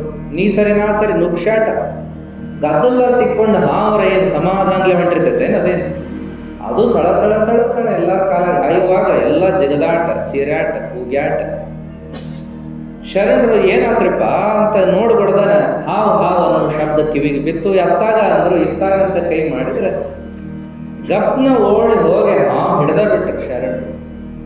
ಮಾರುದ್ದ ಹಾವು, ಸಳ ಹೊಂಟ ಹಾವನ್ನ ಗಪ್ನ ಹಿಡಿದಿದ್ರು. ಹಿಡಿದು ತಗೊಂಡ್ಬಂದ್ರು. ಯಾಕಪ್ಪ ಗಾಬರಿ ಹಾಕಿರಿ, ಅದು ಜಾತ್ರೆ ನೋಡಾಕ್ ಬಂದತಿ, ನೀವ್ಯಾಕೆ ಬಿಟ್ಟು ಗಾಬರಿ ಆಗತ್ತೀರಿ ಎಲ್ಲಾರು ಅಂತ ಹೇಳಿ ವೇದಿಕೆ ಮ್ಯಾಗ ಅದನ್ನು ತಗೊಂಡ್ಬಂದು ಎಲ್ಲರಿಗೂ ತೋರಿಸಿದ್ರಂತ. ನೋಡ್ರಿ ಇಲ್ಲೇ ಐತಿ ಹಾವು ಅಂತ ಏನೇನೋ ಬಡಬಡಿಸ್ತೀರಿ ಮರಯ, ಇದು ಗವಿಸಿದ್ದನ ಐತಿದು. ಸ್ವತಃ ಗರ್ಭಗುಡಿಯಾಗಿದ್ದ ಗವಿಸಿದ್ಧ ಹಾವಿನ ರೂಪದಾಗ ನೋಡಾಕ್ ಬಂದಾನ. ಜಾತ್ರೆ ಹೆಂಗ್ ನಡೆದಂತ ನೋಡಾಕ್ ಬಂದಾನ, ಕೈ ಮುಗಿರಪ್ಪ ಅಂತ ಎಲ್ಲರಿಗೂ ತೋರಿಸಿ ವೇದಿಕೆ ಮ್ಯಾಗ ಏನು ಕುಂತಿದ್ರಲ್ಲ ಕೊಪ್ಪಳದ ಗುರುಗಳು ಮರಿಶಾಂತವೀರ ಸ್ವಾಮಿಗಳು ಸೀದಾ ಅವ್ರಂತ್ಯಕ್ಕೆ ತಗೊಂಡೋಗಿ ಅವ್ರ ಕೊಳ್ಳಿಗೆನ ಹಾರ ಹಾಕಿದಂಗೆ ಹಾಕಿದ್ರಿ ಅವ್ರು ಶರಣರು. ಅವ್ರೇನಂತಾರ ಪಾಪ ಒಮ್ಮೆ ಗಪ್ನ ವೇದಿಕೆ ಮ್ಯಾಗ ಕೊಳ್ಳಾಗ ಹಾವ ಹಾಕಿದಗಳೇನ ಕಣ್ಣು ಮುಚ್ಚಿ ಸುಮ್ಮನೆ ಕೂತ್ರ ಅವ್ರ ಗುರುಗಳು. ಸುಮ್ಮನೆ ಕೂತ್ರು. ಅವಾಗ ಶರಣರು ನೋಡ್ಕೋತ ಕೈ ಮುಗಿಯಾಕತ್ರ, ಒಂಟಗಾಲ ಮೇಲೆ ನಿಂತು ಕೈ ಮುಕ್ಕೊಂಡು ಮಂತ್ರ ಹೇಳಕತ್ರ. ಅವರು ಏನಪ್ಪ ಶಿವಾನ ಕಂಡಂಗೆ ಆಗತ್ತಿ ನೀನು ಅಂತೇಳಿ ಕೈ ಮುಕ್ಕೊಂಡು ನಿಂತ್ರ ಗುರುಗಳು ಸುಮ್ಮನೆ ಕಣ್ಣು ಮುಚ್ಕೊಂಡು ಕೂತ್ರು. ಅವಾಗ ಹಾವು ಕರ ನಿಲ್ತದದು. ಸುಮ್ಮನೆ ಅದು ಭುಜದಿಂದ ಕೆಳಗಿಳಿದು ತೊಡಿಮೆಗಳ ಕೆಳಗಿಳಿದು ಹೊಂಟು. ಮತ್ತು ಜನ ಹಾಯ್ ಹೋಯ್ ಅನ್ನುವಾಗ ಯಾರು ಬದಲ ಮಾಡಬೇಡ್ರಿ ಹೇಳಿಲ್ಲ. ಗವಿಸಿದ್ದನ ಈ ರೂಪದಾಗ ಬಂದಾನ ಅಂತ ಹೇಳಿಲ್ಲ. ಜಾತ್ರೆ ನೋಡಕ್ ಬಂದಾನಂತ ದಾರಿ ಬಿಡ್ರಿ, ಇನ್ನು ಹೊಕ್ಕ ನಾವು ದಾರಿ ಬಿಡ್ರಿ ಅಂತಂದು ಸಳ ಸಳ ಸಳ ಹೋಗುವಂತ ಹಾವಿನ ಹಿಂದೆ ಇವರು ಓಡಿ ಹೋದ್ರಂತ. ದಾರಿ ಬಿಡ್ರಿ ಅನ್ಕೋತ ಹೋದ್ರಂತ ಜನರೊಳಗೆ. ಅಟ್ಟ ಅಲ್ದ ಆ ಹಾವಿಗೆ ಹೇಳ್ತಿದ್ರಂತ, ಮರಯ ದಾರಿಗಿರಿ ತಗ್ಗಿಪ್ಪಿ ನೀ ಎಲ್ಲಿಂದ ಬಂದ ಅಲ್ಲಿ ಕಳಿಸಿ ಬರ್ತೀನಿ ನಡಿ ಅನ್ಕೋತ ಹೊಂಟಿದ್ರಂತ. ಅವಾಗ ಹಾವು ದಡ ದಡ ದಡ ಜನಸಂಘ ಬಿಟ್ಟು ಗುಡ್ಡದ ವಾರಕ್ಕೆ ಹೋಗಿ ಸೇರ್ಕೊಂಡು ಬಿಡ್ತು. ಅಂತೂ ನಿನ್ನ ದಾರಿ ನಿನಗೆ ಗೊತ್ತದ, ನಾ ಏನು ತೋರ್ಸವ ಆತ ಬರ್ತೀನಪ್ಪ ಅಂತ ಹೊಳೆ ಬಂದು ಜಾತ್ರೆ ಮಾಡಿದ್ರು. ಏನೇನೋ ಪ್ರಸಂಗಗಳನ್ನ ಅವರ ಜೀವನದಲ್ಲಿ ನಾವು ನೋಡ್ತಾ ಬರ್ತೇವೆ. ಮಡಿ ಉಟ್ಕೊಂಡು ಸ್ನಾನ ಮಾಡಿ ಮಡಿ ಉಟ್ಕೊಂಡು ಪೂಜಾಕ್ಕೆ ಹೊಂಟಾರ. ಶಿಷ್ಯ ಹೇಳ್ದ, ಯಪ್ಪ ಆ ದಾರಿಯಲ್ಲಿ ಬೇಡ, ಈ ದಾರಿಯಲ್ಲಿ ಹೋಗೋಣ ಅಂದ. ಯಾಕಲ್ಲ ಹಿಂಗ್ಯಾಕೆ ಬೇಡ, ಹಿಂಗ ಹೋಗ್ತಿದ್ವಲ್ಲ ಅಂದ್ರೆ ಶರಣರು. ಇಲ್ಲ, ಆ ದಾರ್ಯಾಗ ಒಂದು ನಾಯಿ ಸತ್ತು ಬಿದ್ದದ, ಅದಕ್ಕೆ ಬೇಡ, ಅದಕ್ಕೆ ಈ ದಾರ್ಯಾಗ ಹೋಗೋಣ ಅನ್ನಂತ ಶಿಷ್ಯ. ಮರಯ ಅದ್ಯಾಕೆ ಸಾಯ್ತದ, ಚಲೋನ ಅದ ಮಕ್ಕೊಂಡದ್ ನಡಿ ಅಂದ್ರ. ಯಪ್ಪ ವಾಸನೆ ಹೊಡ್ಯಾಕತ್ತದ, ನಾ ನೋಡಿ ಬಂದೀನಿ ಅಂತ ಶಿಷ್ಯ ಅಂದ. ಬಾಬಾ ಅಂತೇಳಿ ಕರ್ಕೊಂಡು ಹೋಗಿ ಲಟ್ಗೆ ಹೊಡೆದಂತ. ಹೇಳು ಮಲ್ಲಯ್ಯ, ಏನ್ ಮರಯ್ಯ ನೀನು, ನಾ ಅಡ್ಡಾಡೋ ದಾರ್ಯಾಗನೇ ಇದ್ದ ನಿನ್ನ ಮಕ್ಕಳದು ಅಂತಂದಾಗ ಆ ನಾಯಿ ಎದ್ದು ಅದು ನಮಸ್ಕಾರ ಮಾಡಿತು ಅನ್ನುವಂಥ ಪ್ರಸಂಗವನ್ನು ನಾವು ನೋಡ್ತೇವೆ. ಇಂಥವು ಅನೇಕ ವಿಚಾರಗಳು ಅಥಣಿ ಮುರುಗೇಂದ್ರಾಚಾರ್ಯ ಜೀವನದಾಗ ಬರ್ತದೆ ನೋಡ್ರಿ. ಅವ್ರ ಅಂಕ್ಲಿಗಿಗೆ ಹೊಂಟಿದ್ರು ಅಡವಿ ಸಿದ್ದೇಶ್ವರನ ನೋಡಾಕ. ಅದು ಅಡವಿ ಸಿದ್ದೇಶ್ವರ ದಾರಿ ಅಂಕ್ಲಿನ ಹಂಗಿತ್ತು, ಅಡವಿ ದಾರಿನ ಅದು. ಅವಾಗ ಓಡಿ ಬಂದು ಜಿಗದಂಥ ಹುಲಿಗೆ ಇವ್ರೇನು ಮಾಡಿದ್ರಿ, ಬಾರಪ್ಪ ಅಂತ ಕರೆದ್ರು. ಯಾಕಪ್ಪ ಅಂತ ಮಾತಾಡ್ಸಿದ್ರು. ಅಟ್ಟ ಅಲ್ಲನ ತಮ್ಮ ಕಡೆ ಇದ್ದಂಥ ಒಂದು ಕಾರಿಕಾನ ಮುಂದೆ ಹಾಕಿದ್ರು, ತಗೋತೀನಿ ಅಂದು. ಅದು ಆ ಕಾರಿಕ ತಿಂದು ನಮಸ್ಕಾರ ಮಾಡಿ ಹೋತಂತವ್ರಿಗೆ ಏನೇನೋ ಮಾಡಲಿಲ್ಲ ಅನ್ನುವಂಥ ಪ್ರಸಂಗವನ್ನು ನಾವು ಕೇಳ್ತೀವಿ. ಮತ್ತು ಎಲ್ಲ ಮಹಾತ್ಮರು ಅವಾಗೆಲ್ಲ ಅಡವ್ಯಾಗ ಇರ್ತಿದ್ರು. ಅಡವ್ಯಾಗ ಇದ್ರೆ ಯಾವ ಮಹಾತ್ಮರು ಹಾವು ಕಡದ ಸತ್ರು, ಹುಲಿ ತಿಂದು ಸತ್ರು, ಇಂಥ ಏನೂ ಬರಲ್ಲ, ಚರಿತ್ರೆ ಒಳಗೆ ಇಲ್ಲ ಅಂತ ಏನ್ರಿ. ಅಂಥದ್ದನ್ನು ನಾವು ಕೇಳೋದಿಲ್ಲ. ಯಾಕಪ್ಪ ಅಂದರೆ ಮಹಾತ್ಮರನ್ನ ಪ್ರಾಣಿಗಳು ಸಹ ಗುರುತಿಸ್ತಾ ಇತ್ತು ಅಂತಕ್ಕಂಥ ಸಾತ್ವಿಕ ಶಕ್ತಿ ಅವುಗಳ ಮೇಲೆ ಪ್ರಭಾವ ಮಾಡ್ತಿತ್ತು. ಮಹಾತ್ಮರ ಎಲ್ಲಿರ್ತಾರಲ್ಲ ಅಲ್ಲಿ ಯಾವ ಸುತ್ತಮುತ್ತ ಕ್ರೂರ ಪ್ರಾಣಿಗಳು ಬರ್ತಿದ್ದಿಲ್ಲ. ಬಂದರೂ ಸಹಿತ ಅವು ಶಾಂತ ರೀತಿಯಲ್ಲಿ ಕೂತ್ಕೊಂಡು ಹೋಗ್ಬಿಡ್ತಿದ್ವು ಅಂತ. ಗುಹೇಶ್ವರ ಗಡ್ಡೆ ಇತ್ತಲ್ಲ, ಜಮಖಂಡಿ ದಾಟಿ ಗುಹೇಶ್ವರ ಗಡ್ಡಿ ಒಳಗೆ ಮುರುಗೇಂದ್ರಾಚಾರ್ಯ ತಪಸ್ಸಿ ಕೊಂಡಿರ್ತಿದ್ರಂತ. ಮುರುಗೇಂದ್ರಾಚಾರ್ಯ ಕೂತಾಗ ಅಲ್ಲೇ ಒಂದು ದೊಡ್ಡ ಘಟಸರ್ಪ ಬಂದು ಅವ್ರು ಹಿಂದೆ ಕುಂಡಿರ್ತಿತ್ತು, ತಲೆ ಮ್ಯಾಗ ಹೆಡಿ ಚಾಚುತ್ತಿತ್ತಂತ. ಆಜು ಬಾಜು ರೈತರು ನೋಡಿದವರು, ಯಪ್ಪ ಗುರುಗಳು ಕಣ್ಣು ಮುಚ್ಚಿ ಧ್ಯಾನ ಮಾಡುವಾಗ ದೊಡ್ಡ ಘಟಸರ್ಪ ಅವ್ರ ಅಂತಕ್ಕೆ ಬರ್ತದೆ, ಎಲ್ಲರ ಕಡಿದು ಹಿಡಿದ್ರೆ ಹೆಂಗಪ್ಪ ಅಂತೇಳಿ ರೈತರೆಲ್ಲ ಮಾತಾಡಿಕೊಂಡು ಹಾವ ಬಡಿಯಾಕ ಬಂದಿದ್ರಂತ. ಇತ್ತಾಗ್ತಗೋ ಬಡಿ ಎಡಿ ಅಂತ ಬಾಯಿ ಮಾಡ್ಕೊಂತ ಅದನ್ನ ಎಳೆದೊಗಿಬೇಕು, ಬಡಿಬೇಕು ಅಂದಾಗ ಹಾವು ಅಂದ್ರೆ ಯಾರು ಸುಮ್ಮಿರ್ತಾರ, ಕೈ ಮುಗಿತಾರ. ಹಾವು ಆಡ್ಸೋರು ಬಂದಾಗಟ್ಟ ಕೈ ಮುಗಿತಾರ. ನಾಗರ ಪಂಚಮಿ ನಾಗರ ಕಟ್ಟಿ ಮುಂದಟ್ಟ ಕೈ ಮುಗಿತಾರ. ಆದ್ರೆ ಹರಿದಾಡ್ಕೊತ ಬಂತು ಅಂದ್ರೆ ಯಾರೂ ಕೈ ಮುಗಿಯಲ್ಲ, ಬಡ್ರಿ ಕೋಲ್ ತಗೋರಿ ಅಂತಾರ. ಹಿಂಗೆಲ್ಲ ಬಡ್ರಿ ಅನ್ನುವಾಗ ಏನಾತಪ್ಪ ಅಂದ್ರೆ ಗುರುಗಳಿಗೆ ಎಚ್ಚರ ಆತ. ಅವಾಗ ಗುರುಗಳು ಯಾಕ್ರಪ್ಪ ಹಿಂಗ್ಯಾಕೆ ಭಯ ಮಾಡಾಕ್ತಾರೆ ಅಂದಾಗ, ನೋಡ್ರಿಯಪ್ಪ ಘಟಸರ್ಪ ಒಂದು ನಿಮ್ಮ ಅಂತ್ಯಕ್ಕೆ ಬರಾಕತ್ತೈತಿ, ನಿಮಗೆ ಕಡಿದ್ರೆ ಹಂಗ ನಾವು ಹಿಡಿದು ಬಡಿಬೇಕು ಇವತ್ತು ಅಂತ ವಿಚಾರ ಮಾಡಿದ್ವಿ ಅಂದಾಗ ಗುರುಗಳಂದ್ರೆ ಹಂಗೆ ಮಾಡಬೇಡ್ರಿ, ದಿನ ಬರತ್ತದು, ನನಗೂ ಗುರ್ತದ, ಅದು ನನಗೇನೂ ಮಾಡಕ್ಕೆ ಬಂದಿಲ್ಲ, ಸುಮ್ಮನೆ ಕುಂತು ಹೋಗಕ್ಕೆ ಬರ್ತದದು, ನಾವ್ಯಾಕೆ ಬ್ಯಾಡ ಅನ್ಬೇಕಪ್ಪ ಅದನ್ನ ಅಂಥೇಳಿ, ನಾಗರಾಜ ಹೋಗ್ಬಿಡಪ್ಪ, ಜನ ಹೊಡಿಯೋದು ಮಾಡ್ತಾರ, ಇನ್ನೊಮ್ಮೆ ಇವ್ರ ಕಣ್ಣಿಗೆ ಕಾಣಿಸ್ಕೋಬೇಡಪ್ಪ ಅಂತ ಹೇಳಿದಾಗ ಹಾವು ಹೊರಕೋತ ಹೋಗ್ಬಿಡುತ್ತೆ ಅನ್ನೋದನ್ನು ಕೇಳ್ತಾರೆ. ಬುದ್ಧ ಧ್ಯಾನ ಕುಂತಾಗೂ ಹಾವು ಬರ್ತಿತ್ತಂತ್ರಿ, ಅವ್ರ ತಲೆ ಮೇಲೆ ಹೆಡಿ ತಗೊಂಡು ಕುಂಡಿರ್ತಿತ್ತಂತ. ಅವಾಗಲೂ ಭಾಳ ಜನ ಬಡಿಬೇಕು ಅಂದಿದ್ರಂತ, ಅವಾಗ ಅವ್ರ ಜೀವನದಲ್ಲೂ ಬರ್ತದೆ. ಅವಾಗ ಅವ್ರು ಹಂಗೆಲ್ಲ ಇಲ್ಲಪ್ಪ, ಅದು ರಕ್ಷಣೆ ಕೊಡಾಕಂತ ಬರ್ತದೆ ನಮಗ ಅಂತೇಳಿ ಅವ್ರು ಹೇಳಿದ್ರಂತ. ಯಾವ ಕ್ರೂರ ಪ್ರಾಣಿಗಳು ಸಹ ಮಹಾತ್ಮರನ್ನ ಮುಟ್ಟಿಲ್ಲ, ಕಡದಿಲ್ಲ, ಕೊಂದಿಲ್ಲ. ಅವು ಇನ್ನೂ ಸ್ನೇಹವನ್ನು ಬೆಳೆಸಿಕೊಂಡು ಮಹಾತ್ಮರ ಜೋಡಿ ಅಂತೇಳಿ. ದೊಡ್ಡಜ್ಜವರು ಇಲ್ಲಿ ಮೊದಲು ಚಪ್ರಿತ್ತಂತೆ ಪ್ರಾರಂಭದೊಳಗೆ ಇಲ್ಲಿ ಬಂದಾಗ. ಈಗಿಷ್ಟೆಲ್ಲ ಬೆಳೆದದ, ನೂರಾರು ಮನಿ ಆಗ್ಯಾವ ಎಡಬಲ. ಆದ್ರೆ ಅಲ್ಲೇನಾತಪ್ಪ ಅಂತ ಕೇಳಿದ್ರೆ, ಈ ದಾರಿ ಒಳಗೆ ಅಡ್ಡಾಡೋರು ಯಾರೂ ಇದ್ದಿಲ್ಲ. ಎಲ್ಲ ಗುಂಡಗಲ್ ಅಂತ ಹಿರಿಯರಿಗೆಲ್ಲ ಗುರ್ತದ್ದದ. ಗುಂಡಗಲ್ ರಸ್ತಾನೂ ಇಲ್ಲ. ಮತ್ತು ಗೋಲ್ಬಾವಿಗೆ ಹೋಗೋರು, ಕಾಲ್ತಿಪ್ಪಿಗೆ ಹೋಗೋರು ಎಲ್ಲ ಹೆಂಗೆ ಹೋಗ್ತಿದ್ರು ಅಂದ್ರೆ ಹಳದಾಗ ದಾರಿ ಇತ್ತಂತ, ಕೆಂಪಾಳಂತ. ಈಗೂ ದಾರಿ ಮಾಡ್ಯಾರ ನೋಡ್ರಿ, ಚಂದ್ರವನ ಗುಡಿಯಿಂದ ಹೊಸ. ಅದ ದಾರಿನ ಎಲ್ಲರೂ ಅಡ್ಡಾಡೋದು. ಇದೇನು ದಾರಿ ಇದ್ದಿದ್ದಿಲ್ಲ ಅಂತ. ಇದು ಬರೀ ಕಾಲ್ದಾರಿ. ಯಾರಿಗಂದ್ರೆ ನಾಯಕರು ತಮ್ಮ ಹೊಲಕ್ಕುವಾಗ ಕಾಲ್ದಾರಿ ಮಾಡ್ಕೊಂಡದ್ದು. ಆಮೇಲೆ ಜನವಸತಿ ಆದಂಗೆ ಇದೊಂದು ರಸ್ತಾ ಆಗಿ ಬೆಳೀತು ಅಂತ ನಾವು ಕೇಳ್ತೀವಿ. ಖರೆ ಕೆಂಪಳ್ಳದ ರಸ್ತಾನೆ. ಅವಾಗ ದೊಡ್ಡ ಜರಿ ಒಂದು ಚಪ್ರ ಹಾಕೊಂಡಿದ್ರು. ಮೊದಲಿಗೆ ಚಪ್ರನೇ, ಎಲ್ಲಿ ಹೋದಲ್ಲೂ ಕೂಡ ಚಪ್ರ ಹಾಕ್ರಪ್ಪ ಸಾಕಂತೇಳಿ ಒಂದು ಚಪ್ರದ ಗುಡಿಸಿಲೊಳಗೆ ಅಜ್ಜವ್ರು ಇರ್ತೀವಿ. ಅವಾಗ ಬರೋರು ಎಸ ಮಂದಿ ಬರಲಿ, ಭಾಳ ಭಕ್ತಿಯಿಂದಲೇ ಪ್ರೀತಿಯಿಂದಲೇ ಬರೋರು. ಅವಾಗ ಅಜ್ಜರು ಹೇಳ್ತಿದ್ರು, ಹೊತ್ತು ಮುಣಿಗಿ ಬರಬೇಡ ಬಿಚ್ಚಿಗೆ, ಯಾರು ಬರಬೇಡ್ರಿಪ್ಪ, ಇಲ್ಲೆಲ್ಲ ಅವು ಹುಳ ಹುಪ್ಪುಡಿ ಹರಿದಾಡ್ತಿರ್ತಾವ, ಇಲ್ಲಿ ಯಾಕೆ ಬರ್ತೀರಿ, ಮಕ್ಕಳ ಮರಿ ಇದ್ದವರು, ತೊಂದರೆ ಆಗ್ತದ ಅಂತ ಹೇಳ್ತಿದ್ರು. ಮತ್ತೆ ಹೇಳ್ತಿದ್ರಂತ, ಇಲ್ಲೆಲ್ಲ ಪಿಶಾಚಿ ಅಡ್ಡಾಡ್ತಿರ್ತಾವ ಅಂತ ಜಾಗ ಇವೆಲ್ಲ, ಯಾಕೆ ಬರ್ತೀರಿಪ್ಪ, ಆರಾಮಿರಿ ಅಲ್ಲೇ ಮನ್ಯಾಗ ಅಂತ ಹೇಳ್ತಿದ್ರು. ಶಾಸ್ತ್ರಕ್ಕೆ ಬಂದ್ರೆ ಬಹಳ ಸಂತೋಷ. ಸುಮ್ಮನೆ ಬಂದು ಕೂತ್ ಹೋಗ್ತೀವಿ ಅಂದ್ರೆ ಅಜ್ಜರು ಹೋಗ್ತಿದ್ದಿಲ್ಲ. ಇಲ್ಲಪ್ಪ, ನಿಮ್ಮ ಉದ್ಯೋಗ ಮಾಡ್ರಿ, ಕುಟುಂಬದ ಕಾಯ್ಕ ಮಾಡ್ರಿಪ್ಪ, ಒಳ್ಳೇದಾಗ್ಲಿ ಅಂತ ಹೇಳಿ ಕಳಿಸ್ತಿದ್ರಂತ.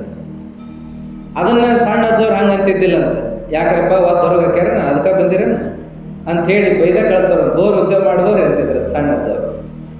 ದೊಡ್ಡವರು ಮಾತ್ರ ಏನಪ್ಪ ಕಾಯ್ಕ ಮಾಡ್ಬೋರಿ ಅಂತ ಕಳ್ಸೋರು. ಅವಾಗಲೂ ಕೂಡ ಒತ್ತಾಯಪೂರ್ವಕವಾಗಿ ಅಥವಾ ಬಹಳ ಅಜ್ಜರ ಮೇಲೆ ಸತ್ತ ಇಟ್ಟುಕೊಂಡು ಬಂದವರು ನೋಡಿದಂಥ ಪ್ರಸಂಗ ಅಂದ್ರೆ, ಅಜ್ಜವರು ಗುಡಿಸಲ್ದೊಳಗನೆ ದೊಡ್ಡ ಹಾವುಗಳನ್ನು ನಾವು ನೋಡಿವ್ರಿಪ್ಪ ಅಂತ ಹೇಳಿ. ಒಮ್ಮೆ ಹಾವು ಅವರ ಎದೆ ಮೇಲೆ ಇತ್ತು ನೋಡ್ರಿ ಅಂತ ಹೇಳ್ತಾನಂತಾರೆ. ಇಲ್ಲಪ್ಪ, ನಾನು ಯಜ ಅಂತ ಒಮ್ಮೆ ಒಳಗೆ ಹಾಕಿ ಅಜ್ಜರ ಎದಿ ಮೇಲೆನೇ ಮಲಗಿತ್ತು ನೋಡ್ರಿ ಒಂದು ಹಾವು. ನೋಡಿ ನನಗೆ ಎದಿ ಜಲ್ ಅಂತ ಯಜ್ಜ ಅಂತ ನಾವು ಒಳಗೆ ಓದಿದ್ದಕ್ಕೆ ಅಜ್ಜನೂ ಎದ್ದ. ಹಾವು ಹರ್ಕೊಂಡು ಹೋಯ್ತು. ಅವಾಗ ಅಜ್ಜ ಅಂದ, ಯಾಕಲೆ ಹಿಂಗೆ ಹೊತ್ತಲ್ದ ಹೊತ್ನ್ಯಾಗ ಯಾಕೆ ಅವೇಳೆ ಒಳಗೆ ಬರ್ತೀಯಪ್ಪ ಅಂತೇಳಿ ಅಜ್ಜರು ಬೈದಿದ್ರು ಅಂತ ಕರೆಯಬಹುದು. ಸಂಶಯ ಒಳಗಿದ್ದಾಗೂ ಹಂಗನ, ಅದು ಊರು ಹೊರಗನ.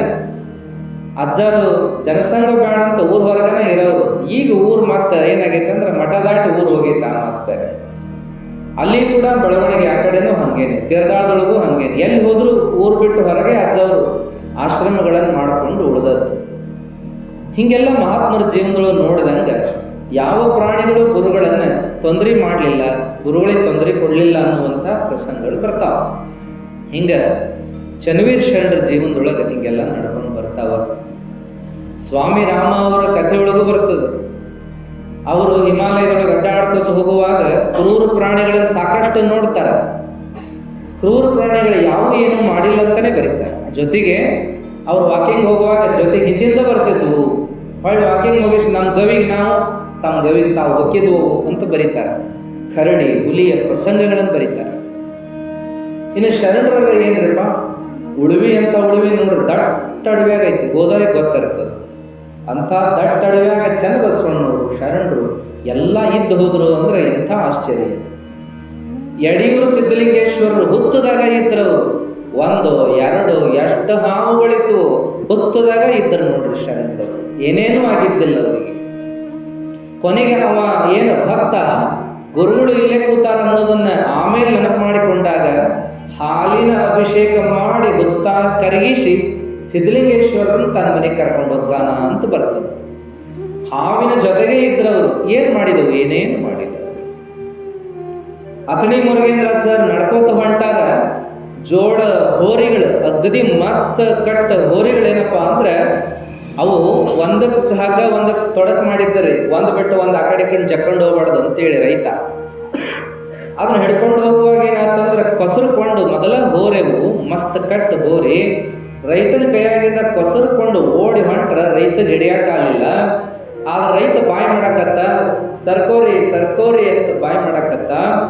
ಅವಾಗ ಏನು ಇವರು ಅತಣಿ ಮುರುಗೇನ್ ರಜ ಹೊಂಟಿದ್ದರು ನೋಡ್ರಿ, ಅವ್ರ ಅಂತ್ಯಕನ ಓಡಿ ಬಂದು ಏನಾಯ್ತು ಅಂದ್ರೆ ಅವರು ನಡಕಾದ್ರು, ಒಂದು ಎಡಕಾತು, ಒಂದು ಬಲಕಾತು. ಅವಾಗ ನಡಬರಕ ಇವರು ಸಿಕ್ಕೊಂಡ್ರು, ಯಾರು ಮುರುಗೇನ್ ರಜ ಸಿಕ್ಕಾಕೊಂಡು. ಅವಾಗ ರೈತ ಬಾಯಿ ಮಾಡ್ಲಾಗಿ ಈ ಹೋರಿ ಇತ್ತಾಗ ಬಂತು, ಬಲದ ಹೋರಿ ಎಡಕ್ಕೆ ಬಂತು, ಎಡದ ಹೋರಿ ಬಲಕ್ಕೆ ಬಂತು. ಹಾಗೇನಂತರದು ಆ ಗುರುಗಳಿಗೆ ತೊಡಕ ಹಂಗ ಅವು ಇತ್ತಾಗ ಒಂದು ಮಾಡೋಣ, ಮೈಯೆಲ್ಲ ಹಾಕಿ ಸುತ್ತಗೋತ್ರೆ ಅವು ಬೇಗದ ನಿಂತ್ಕೊಂಡ್ಬಿಟ್ಟು ಎರಡು ಹೋರಿ ಒಂದಿತ್ತಾಗ ಯಪ್ಪ ಗುರುಗಳು ಇನ್ನೇನು ಉಳಿಯಂಗಿಲ್ಲ ಬಿಡು ಅಂದರು. ಮೊದಲ ಅವರು ಒಂದೊತ್ತುಂಡು ಬಡಕಲ್ ಶರೀರದಾಗ ಇರುವಂಥವು ಶಕ್ತಿ ಇರೋದಿಲ್ಲ, ಅಂಥವ್ರು ನೀವು ವಯಸ್ಸಾದವರು ಸುಧಾಕ್ಕೊಂಡು ನಿಂತುಬಿಟ್ಟು ಎಲ್ಲಿ ಅವರಿಗೆ ಉಸಿರುಗಟ್ತದೋ ಏನೋ ಅಂತ ಎಲ್ಲರೂ ಗಾಬರಿ ಆದ. ರೈತ ಓಡಿ ಬಂದ. ಅವು ಬೆದರಿದ ಹೋರಿಗಳನ್ನು ಸಮಾಧಾನ ಮಾಡ್ಬೇಕಲ್ರಿ, ಸ್ವಲ್ಪ ಟೈಮ್ ಬೇಕಾ, ಇಲ್ಲ ಅಂದ್ರೆ ಅವು ಎಳ್ಕೊತನ ಹೋಗ್ಬಿಡ್ತಾವ. ಆಮೇಲೆ ಮೈ ತಿಕ್ಕಿ ತಲೆ ತಿಕ್ಕಿ ಹೋಗಂದು ಯಪ್ಪ ಅಂದು ಶಿವ ಅಂದು ನಂದಿ ಅಂದು ಏನೇನೋ ಮಾಡಿ ರೈತ ಸಮಾಧಾನ ಮಾಡಿ ಅವುಗಳನ್ನ ಬಿಚ್ಚಿಕೊಳ್ಬೇಕು ಅಂತಂದ್ರೆ ಆಗೋದಾಗಿತ್ತು. ಆದ್ರೆ ಗುರುಗಳ ಅಂತ ಗುರುಗಳನ್ನ ನೆನೆಸಿ ಕೈ ಮುಗಿದುಗಳೇ ಅವರು ಅಜ್ಜ ಅವರು ಏನಪ್ಪ ಅಂತ ಹೇಳಿ ಎಚ್ಚರ ಧ್ಯಾನ ಸ್ಥಿತಿ ಒಳಗೆ ಇದ್ದು ಬಿಟ್ಟಿದ್ರು ಅವರು. ಅವಾಗ ಅವ್ರು ಏನಪ್ಪಾ ಅಂದಗಡೆನ ಆ ಹಾಕೇನು ತೊಡಕಾಗಿದ್ದು ಚಟ್ ಅಂತ ಹರ್ಕೊಂಡ್ಬಿಟ್ಟು ಎರಡು. ಅವಾಗ ಗೋರಿಗಳೆರಡು ಕುಲ ಆದವು, ಗುರುಗಳು ಸುತ್ತಕೊಂಡ ಹದ್ದನ್ನು ಕೂಡ ಬಿಚ್ಚುಗಂತು ಅನ್ನುವಂಥ ಪ್ರಸಂಗವನ್ನ ನೋಡ್ತೀವಿ. ಹೀಗೆ ಮಹಾತ್ಮರ ಜೀವನದೊಳಗೆ ಇಂಥ ಎಲ್ಲ ಘಟನಾವಳಿಗಳನ್ನ ಕೇಳ್ತಾ ಬರ್ತಾ ಹೋಗ್ತೀವಿ. ಒಟ್ಟಾರೆ ಮಹಾತ್ಮರಿಗೆ ಕ್ರೂರ ಪ್ರಾಣಿಗಳು ಏನೂ ಮಾಡಿರ್ಲಿಕ್ಕಿಲ್ಲ, ಏನೂ ಮಾಡಿಲ್ಲ, ಅವುಗಳು ಸಮಾಧಾನವಾಗಿರ್ತಿದ್ವು ಅನ್ನುವಂಥದ್ದು. ವೈಜ್ಞಾನಿಕವಾಗಿಯೂ ಕೂಡ ಅದು ಸತ್ಯ ಅನ್ನೋದನ್ನು ಹೇಳ್ತಾರೆ. ಸ್ವಾಮಿ ರಾಮ ಒಮ್ಮೆ ಹೋಗಿ ನದಿ ದಂಡೆ ಒಳಗೆ, ಗಂಗಾ ನದಿ ದಂಡೆ ಒಳಗೆ ಧ್ಯಾನ ಕುಂತಿರ್ತಾರೆ. ಧ್ಯಾನ ಕುಂತಾಗ ಏನಾಗ್ತದಂದ್ರೆ ಮೊಸಳೆಗಳು ಬಂದು ಕುಂತಿರ್ತಾವ ಅವ್ರ ಸುತ್ತ. ಆದ್ರೆ ಅವ್ರಿಗೆ ಗುರ್ತಾಕಿದ್ದಿಲ್ಲ, ಅವ್ರು ಧ್ಯಾನ ಮುಗಿಸೋದ್ರೊಳಗೆ ಇವೆಲ್ಲ ಮೊಸಳೆ ಮಾತು ಹೋಗಿಬಿಟ್ಟಿರ್ತಿದ್ವು. ಒಮ್ಮೆ ಇದನ್ನ ಯಾರೋ ಹೊಳಿಗೆ ಹೋಗಾಮ ನೋಡಿಬಿಟ್ಟ.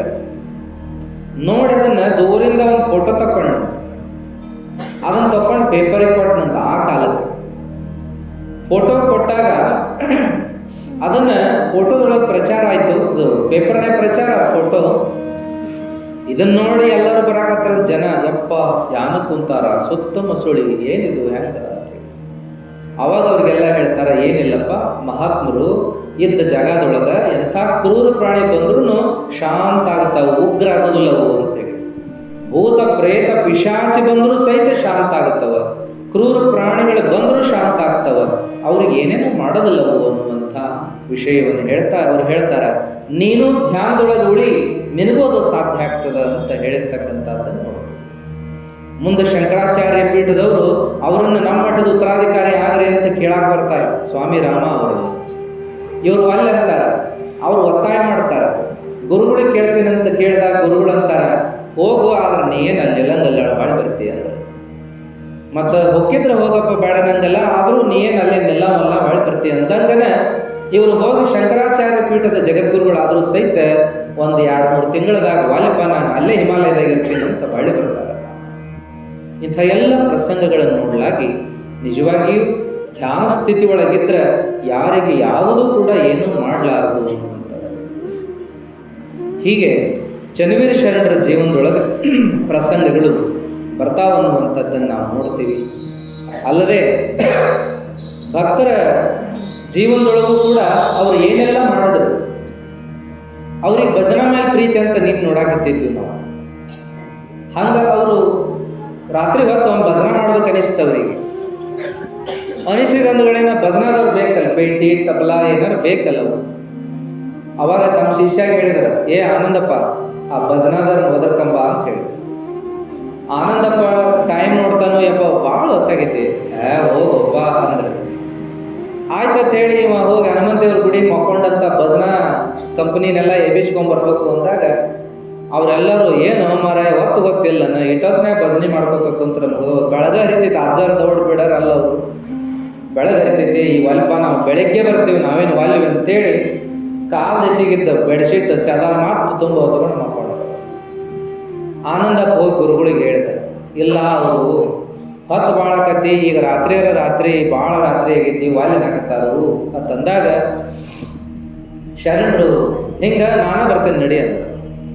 ಹನುಮಂತ ದೇವ್ರ ಗುಡಿಗೆ ಬಂದ್ರಿ, ಮಠದಿಂದ ಹನುಮಂತ ದೇವ್ರ ಗುಡಿಗೆ ಬಂದರು, ಎಲ್ಲರೂ ಮಕ್ಕೊಂಡಾರ, ಗೊರಕೆ ಹೊಡೆಯಾಕ್ತಾರ. ಇವರು ಎಲ್ಲರೂ ಇನ್ನೇನು ಹೇಳ್ತಾರ ಇಲ್ಲ ಅಂತ ಅವ ಆನಂದಪ್ಪ ಹಿಂದಿಂದ ಓಡಿ ಬಂದಿದ್ನಲ್ಲ, ನಾವು ಓದ್ರಿದ್ರು ಬರಲಿಲ್ಲ, ಗುರುಗಳು ಸ್ವತಃ ಬಂದಾರ. ಅದ್ರಾಗ ಗುರುಗಳು ಹೆಂಗೆ ಬಂದ್ರಂದ್ರೆ ಹಿಡಿದು ಬಡ್ದ ಬಿಡ್ತಾರೆ ಎಲ್ಲರೂ ಅನ್ನಂಗ ಬಂದಿದ್ರಂತ.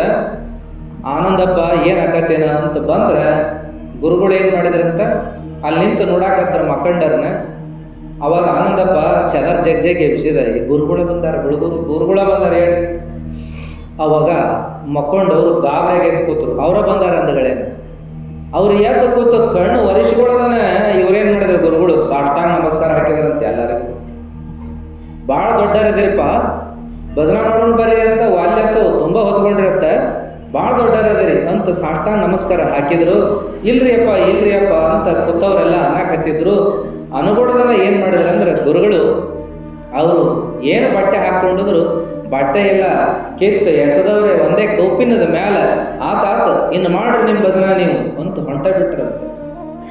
ಅವಾಗ ಇವ್ರಿಗೆಲ್ಲ ಗಾಬರಿ ಆಯ್ತು, ನಿದ್ದುಗಣ್ಣಾಗಿದ್ದವ್ರಿಗೆಲ್ಲ ಒಮ್ಮೆ ನಿಚ್ಚಳ ಆಗ್ತದೆ. ಏನು ಯಪ್ಪ ಇದು ಹಿಂಗಂದ್ರೆ ಗುರುಗಳು ಉಟ್ಟ ಬಟ್ಟೆ ಎಲ್ಲ ತೆಗೆದು ಬರೀ ಕೈ ಕಾದ ಮ್ಯಾಲೆ ಬರ ಹೊಂಟು ಬಿಟ್ರು, ಮಾಡ್ಕೋರಿ ಭಜನಾ ಅಂತೇಳಿ ಯಪ್ಪ ಅಂತೇಳಿ ಎಲ್ಲ ಬೆನ್ ಹತ್ತಿದ್ರು. ನಿಲ್ರಿ ಯಪ್ಪ ಅಂತ ಬೆನ್ ಹತ್ತಿದ್ರೆ ಗುರುಗಳನ್ನೇ ನಿಲ್ಬೇಕು, ಬೆರಗಾಳ ಹೊಂಟಂಗೆ ಹೊಂಟು ಬಿಟ್ರು. ಓಡಕ್ಕಾಗಲಿಲ್ಲ ಯಾರಿಗೂ. ಆಮೇಲೆ ಕೊನೆಗೆ ಒಂದು ಕಡೆ ಹೋಗಿ ಗುರುಗಳು ನಿಂತರು. ನಿಂತು ಹೊಳ್ ನೋಡ್ತಾರ, ಬಂದು ನಿಂತಾವ ಯಾರು ಹಿಂದಿಂದ ಅಂದ್ರೆ ಆನಂದಪ್ಪ ಅವನ ಬಂದು ನಿಂತಿದ್ನಂತ. ಖರೆ ಗಟ್ ಶಿಷ್ಯ ಅಂದ್ರೆ ನೀನ ನೋಡ್ಲೆ, ಏನಾದ್ರೂ ಬೆನ್ ಹತ್ತಿಲ್ಲ ಅಂದ್ರೆ ನೀ ಉದ್ಧಾರ ಅಕ್ಕಿ ಮಗನ ಅಂತ ದುಬ್ಬಾ ಚಪ್ಪರಿಸಿದ್ರು. ಅವಾಗ ಗಪ್ಪನ ಕಾಲು ಹಿಡ್ಕೊಂಡು, ಯಪ್ಪ ಅದ್ಯಾಕೆ ಇರೋದಕ್ಕ ನಿನ್ನ ಆಶೀರ್ವಾದ ಐತಿ, ಉದ್ಧಾರ ಅಕ್ಕಿನ ನಾನು, ನೀ ಯಾಕೆ ಹಿಂಗೆ ಮಾಡಿದೆಯಪ್ಪ ತನ್ನಂತ ಆನಂದ. ಅವಾಗ ಏನಾಯ್ತು ತಂದಾಗ ಅಲ್ಲ ಉಟ್ಟು ಬಟ್ಟೆ ಎಲ್ಲ ಕಿತ್ತೋದು ಕುಪ್ಪಿನದ ಮ್ಯಾಲ ಮಾಡ್ಕೋರಿ ಭಜನಾ ಅಂತ ಹೇಳಿ ಹಿಂಗೆ ಬಂದ್ರೆ ಹೆಂಗೆಪ್ಪ ಅದು ಎಲ್ಲಂತ ನಿನ್ನನ್ನು ನಾವು ಹಿಡ್ಕೊಂಡು ಕುಂದ್ರದಪ್ಪ ಯಪ್ಪ ಅಂಥೇಳಿ ಗಾಬರಿಯಾಗ ಅನ್ನುವಾಗ ಶರಣರಂದ್ರು, ಹಿಂಗನ ನೀನು ತರಬಿದಲ್ಲ ಅದಕ್ಕೆ ನಡಿ ಇನ್ನು ಹಾಳೆ ಹೋಗೋದು ಮಠಕ್ಕಂತ ಸುಮ್ಮನೆ ಹಾಳೆ ಬಂದ್ರೆ ಅದ್ರ ಬಗ್ಗೆ ಏನು ಮಾತಾಡಲಿಲ್ಲ. ಬ್ರಹ್ಮಾನಂದಾಚಾರ್ಯದು ಕೇಳಿವ್ ನೋಡ್ರಿ, ನಾವು ಶಿರೂರೊಳಗೆ ಅಲ್ಲೇನ ಮಲ್ಲಕ್ಕನವ್ರು ಹೊಲ್ದಾಗ ಹೋಗಿ, ಲೇ ಇವತ್ತು ಮನ್ಯಾಗ ಬ್ಯಾಡ್ಲೆ, ಮನೆ ಕಟ್ಟಿಗೆ ಬೇಡ, ಹೊಲ್ದಾಗ ಮಕ್ಕೊಳ್ಳೇ ಅಂದ್ರಂತ. ಅವ ಸಹದೇವಪ್ಪ ಮಲ್ಲಕ್ಕನವ್ರ ಸಹದೇವಪ್ಪ ಆತಪ್ಪ ಇನ್ನು ಹಾಸಿಗೆ ಹೆಗಲ ಮ್ಯಾಗ ಇಟ್ಕೊತನು ನಡಿ ಹೋಗೇ ಬಿಡೋಣ ಅಂತ ಹೊಲಕ್ಕೆ ಹೋದ್ರೆ ಹೊಲ್ದಾಗ ಬನ್ನಿ ಗಿಡದ ಕೆಳಗೆ ಹಾಸು ಅಂತ ಹಾಸಿಗೆ ಆಶಿಸಿದ್ರು. ಅವಾಗ ಭಾಳ ತಕ್ಕ ಅವ್ರು ಧ್ಯಾನ ಮಾಡ್ಕೋತ ಕೂತ್ರು. ಇವಂಗೆಲ್ಲಿ ಕುಂಡ್ರಕ್ಕಾಕ ಸಹದೇವಪ್ಪ ಮಕ್ಕೊಂಡಿವ. ಮುಂದೇನಾಯ್ತು ಅಂತಂದ್ರೆ ಸ್ವಲ್ಪ ಹೊತ್ತಾಗಿರಲಿಲ್ಲ, ಅವಾಗ ಟ್ರೈನಲ್ಲಿ ಹಾಯ್ತದ, ಮೇಲ್ಗಡೆ ಹಾಯ್ತಿತ್ತು ದೂರತ್ತ. ಟ್ರೈನಿನ ಆವಾಜಿಗೆ ಇವ ಎದ್ದ ಸಹದೇವಪ್ಪ, ನೋಡ್ತಾನ ಅಜ್ಜರಿಲ್ಲ. ಯಜ್ಜ ನೋಡಿದ ಅಜ್ಜ ಹೊಂಟು ಬಿಟ್ಟಿದ್ನಂತ ದೂರ. ಅವಾಗ ಹೋಗುವಾಗ ಯಜ್ಜ ಯಾಕ ಯಜ್ಜ ನಿಲ್ಲು ಅಂತ ಸಹದೇವಪ್ಪ ಬೆನ್ನ ಹತ್ತಿದ್ರ. ಅವನ ಜೋಡಿ ಚಿನ್ನಪ್ಪ ಅಂತದ, ಚಿನ್ನಪ್ಪಜ್ಜ ಅವನ ಕತೆ. ಅವ ಬೆನ್ನ ಹತ್ತಿದ್ನಂತ ಅಜ್ಜನ್. ಯಜ್ಜ ನಿಲ್ಲೋ ಯಜ್ಜ ಅಂತಂದ್ರೆ ಅಜ್ಜ ಹೊಂಟಿದ್ನಂತ. ಗಾಳಿ ಹೊಂಟಿದ್ ನೋಡ್ರಿ, ಅಜ್ಜ ಕೈಗೆ ಸಿಗ್ತಿದ್ದಿಲ್ಲ. ನಾನು ಓಡ್ದೆ ಕೊನೆಗೇನಾಯ್ತು ಅಂತಂದ್ರೆ ನಾನು ಅಜ್ಜನಕ್ಕಿಂತ ಒಂದು ಹೆಜ್ಜೆ ಮುಂದೆ ಹೋಗಿ ಜಿಗದು ನಿಂತಾಗನೆ ಅಜ್ಜ ಸುಮ್ಮ ನಿಂತ. ಗಪ್ನ ಕಾಲು ಹಿಡ್ದೆ ಯಜ್ಜ ಅಂದೆ, ಟೋತಕ ಮಾತಾಡ್ಲಿಲ್ಲ. ಆಮೇಲೆ ಅಜ್ಜ ಒಮ್ಮೆ ಹೌಹಾರ್ದಂಗೆ ಮಾಡಿದ, ಚಿನ್ನ ಕಾಲು ಹಿಡ್ದೆ ಎಲ್ಲಿ ನೀನು ಅನ್ನಂತ ಅಜ್ಜ. ಅಲ್ಲಯ್ಯಪ್ಪ ಎಲ್ಲಿ ಹೊಂಟಿ ನೀನು, ಏನು ಮಾರಾಯ ಗೊತ್ತ ಇಲ್ಲ ನೋಡು ನನಗೆ, ನೀ ಕಾಲು ಹಿಡ್ದೆ ಅಂತ ನಿಂತಂಗಾತ್ಲೇ ನಾನು, ಇಲ್ಲ ಅಂದ್ರೆ ಎಲ್ಲಿ ಹೊಕ್ಕಿದ್ನೇ ಏನಂತಂದ್ರಂತ ಅಜ್ಜ. ಅವರು ಭಾವ ಪರವಶತೆ ಒಳಗಿದ್ದಾಗ ಮಹಾತ್ಮರು ಏನು ಮಾಡ್ತಾರೆ ಅನ್ನೋದು ಗೊತ್ತಾಗತ್ತೆ. ಶಂಕರಾಚಾರ್ಯರು ಮೈ ಮರೆತ್ರೆ ಅವ್ರಿಗೇನಪ್ಪ ಅಂದ್ರೆ ಭಾವ ಪರವಶತೆ ಒಳಗೆ ಹೋಗ್ಬಿಟ್ರೆ ತುರ್ಯಾತೀತ ಅವಸ್ಥೆ ಅಂತೀರಿ ನೋಡ್ರಿ. ಆ ಅವಸ್ಥೆ ಒಳಗೆ ಹೋದ್ರೆ ಅವ್ರ ಅನ್ನ ನೀರು ಏನೇನೂ ಇಲ್ಲ, ಸುಮ್ಮನೆ ಹೆಂಗೆ ಶವ ಬಿದ್ದಂಗೆ ಬಿದ್ದು ಬಿಡಿರ್ತಕ್ಕಂಥದ್ದು. ಅವ್ರಿಗೆ ಶಿಷ್ಯರ ಬಾಯಿಗೆ ಜೇತುಪ್ಪ ವರ್ಷಗೋತ ಇದ್ದಿರ್ತಕ್ಕಂಥ ಸಂದರ್ಭಗಳನ್ನು ಕೇಳ್ತೀವಿ. ಹಂಗ ಧ್ಯಾನ ಮಾಡಕ್ ಕುಂತ್ರು ಅಥವಾ ಒಮ್ಮೊಮ್ಮೆ ಭಾವ ಪರವಶತೆ ಬಂದ್ರೂ ಕೂಡ ಅವ್ರು ಹಂಗೆ ಆಗ್ಬಿಡ್ತಿದ್ರಂತ. ಶಿವನಾಮ ಸ್ಮರಣೆ ಮಾಡ್ಕೋತ ಅವರು ಮೈ ಮರಿತಿದ್ರು, ಪೂಜಾ ಮಾಡ್ಕೋತ ಮೈ ಮರಿತಿದ್ರು ಅನ್ನುವಂಥ ಪ್ರಸಂಗಗಳನ್ನು ನಾವು ಕೇಳ್ತೀವಿ. ಹಂಗೆ ಮಹಾತ್ಮರು ಸಾಕಷ್ಟು ಪವಾಡಗಳನ್ನು ಮಾಡ್ತಾ ಇದ್ರು ಅಂದ್ರೆ ಅದರ ಶಕ್ತಿ ಭಕ್ತಿನೇ ಅದರ ಶಕ್ತಿ, ಭಕ್ತಿನೇ ಅದರ ಶಕ್ತಿ ಎನ್ನುವಂಥದ್ದು. ಹಾಗಾಗಿ ಅಂಥ ಪವಾಡ ಸದೃಶ ಘಟನೆಗಳನ್ನು ಮತ್ತೆ ನಾವು ನಾಳೆ ದಿವಸ ನೋಡೋಣ ಅಂತ ಹೇಳ್ತಾ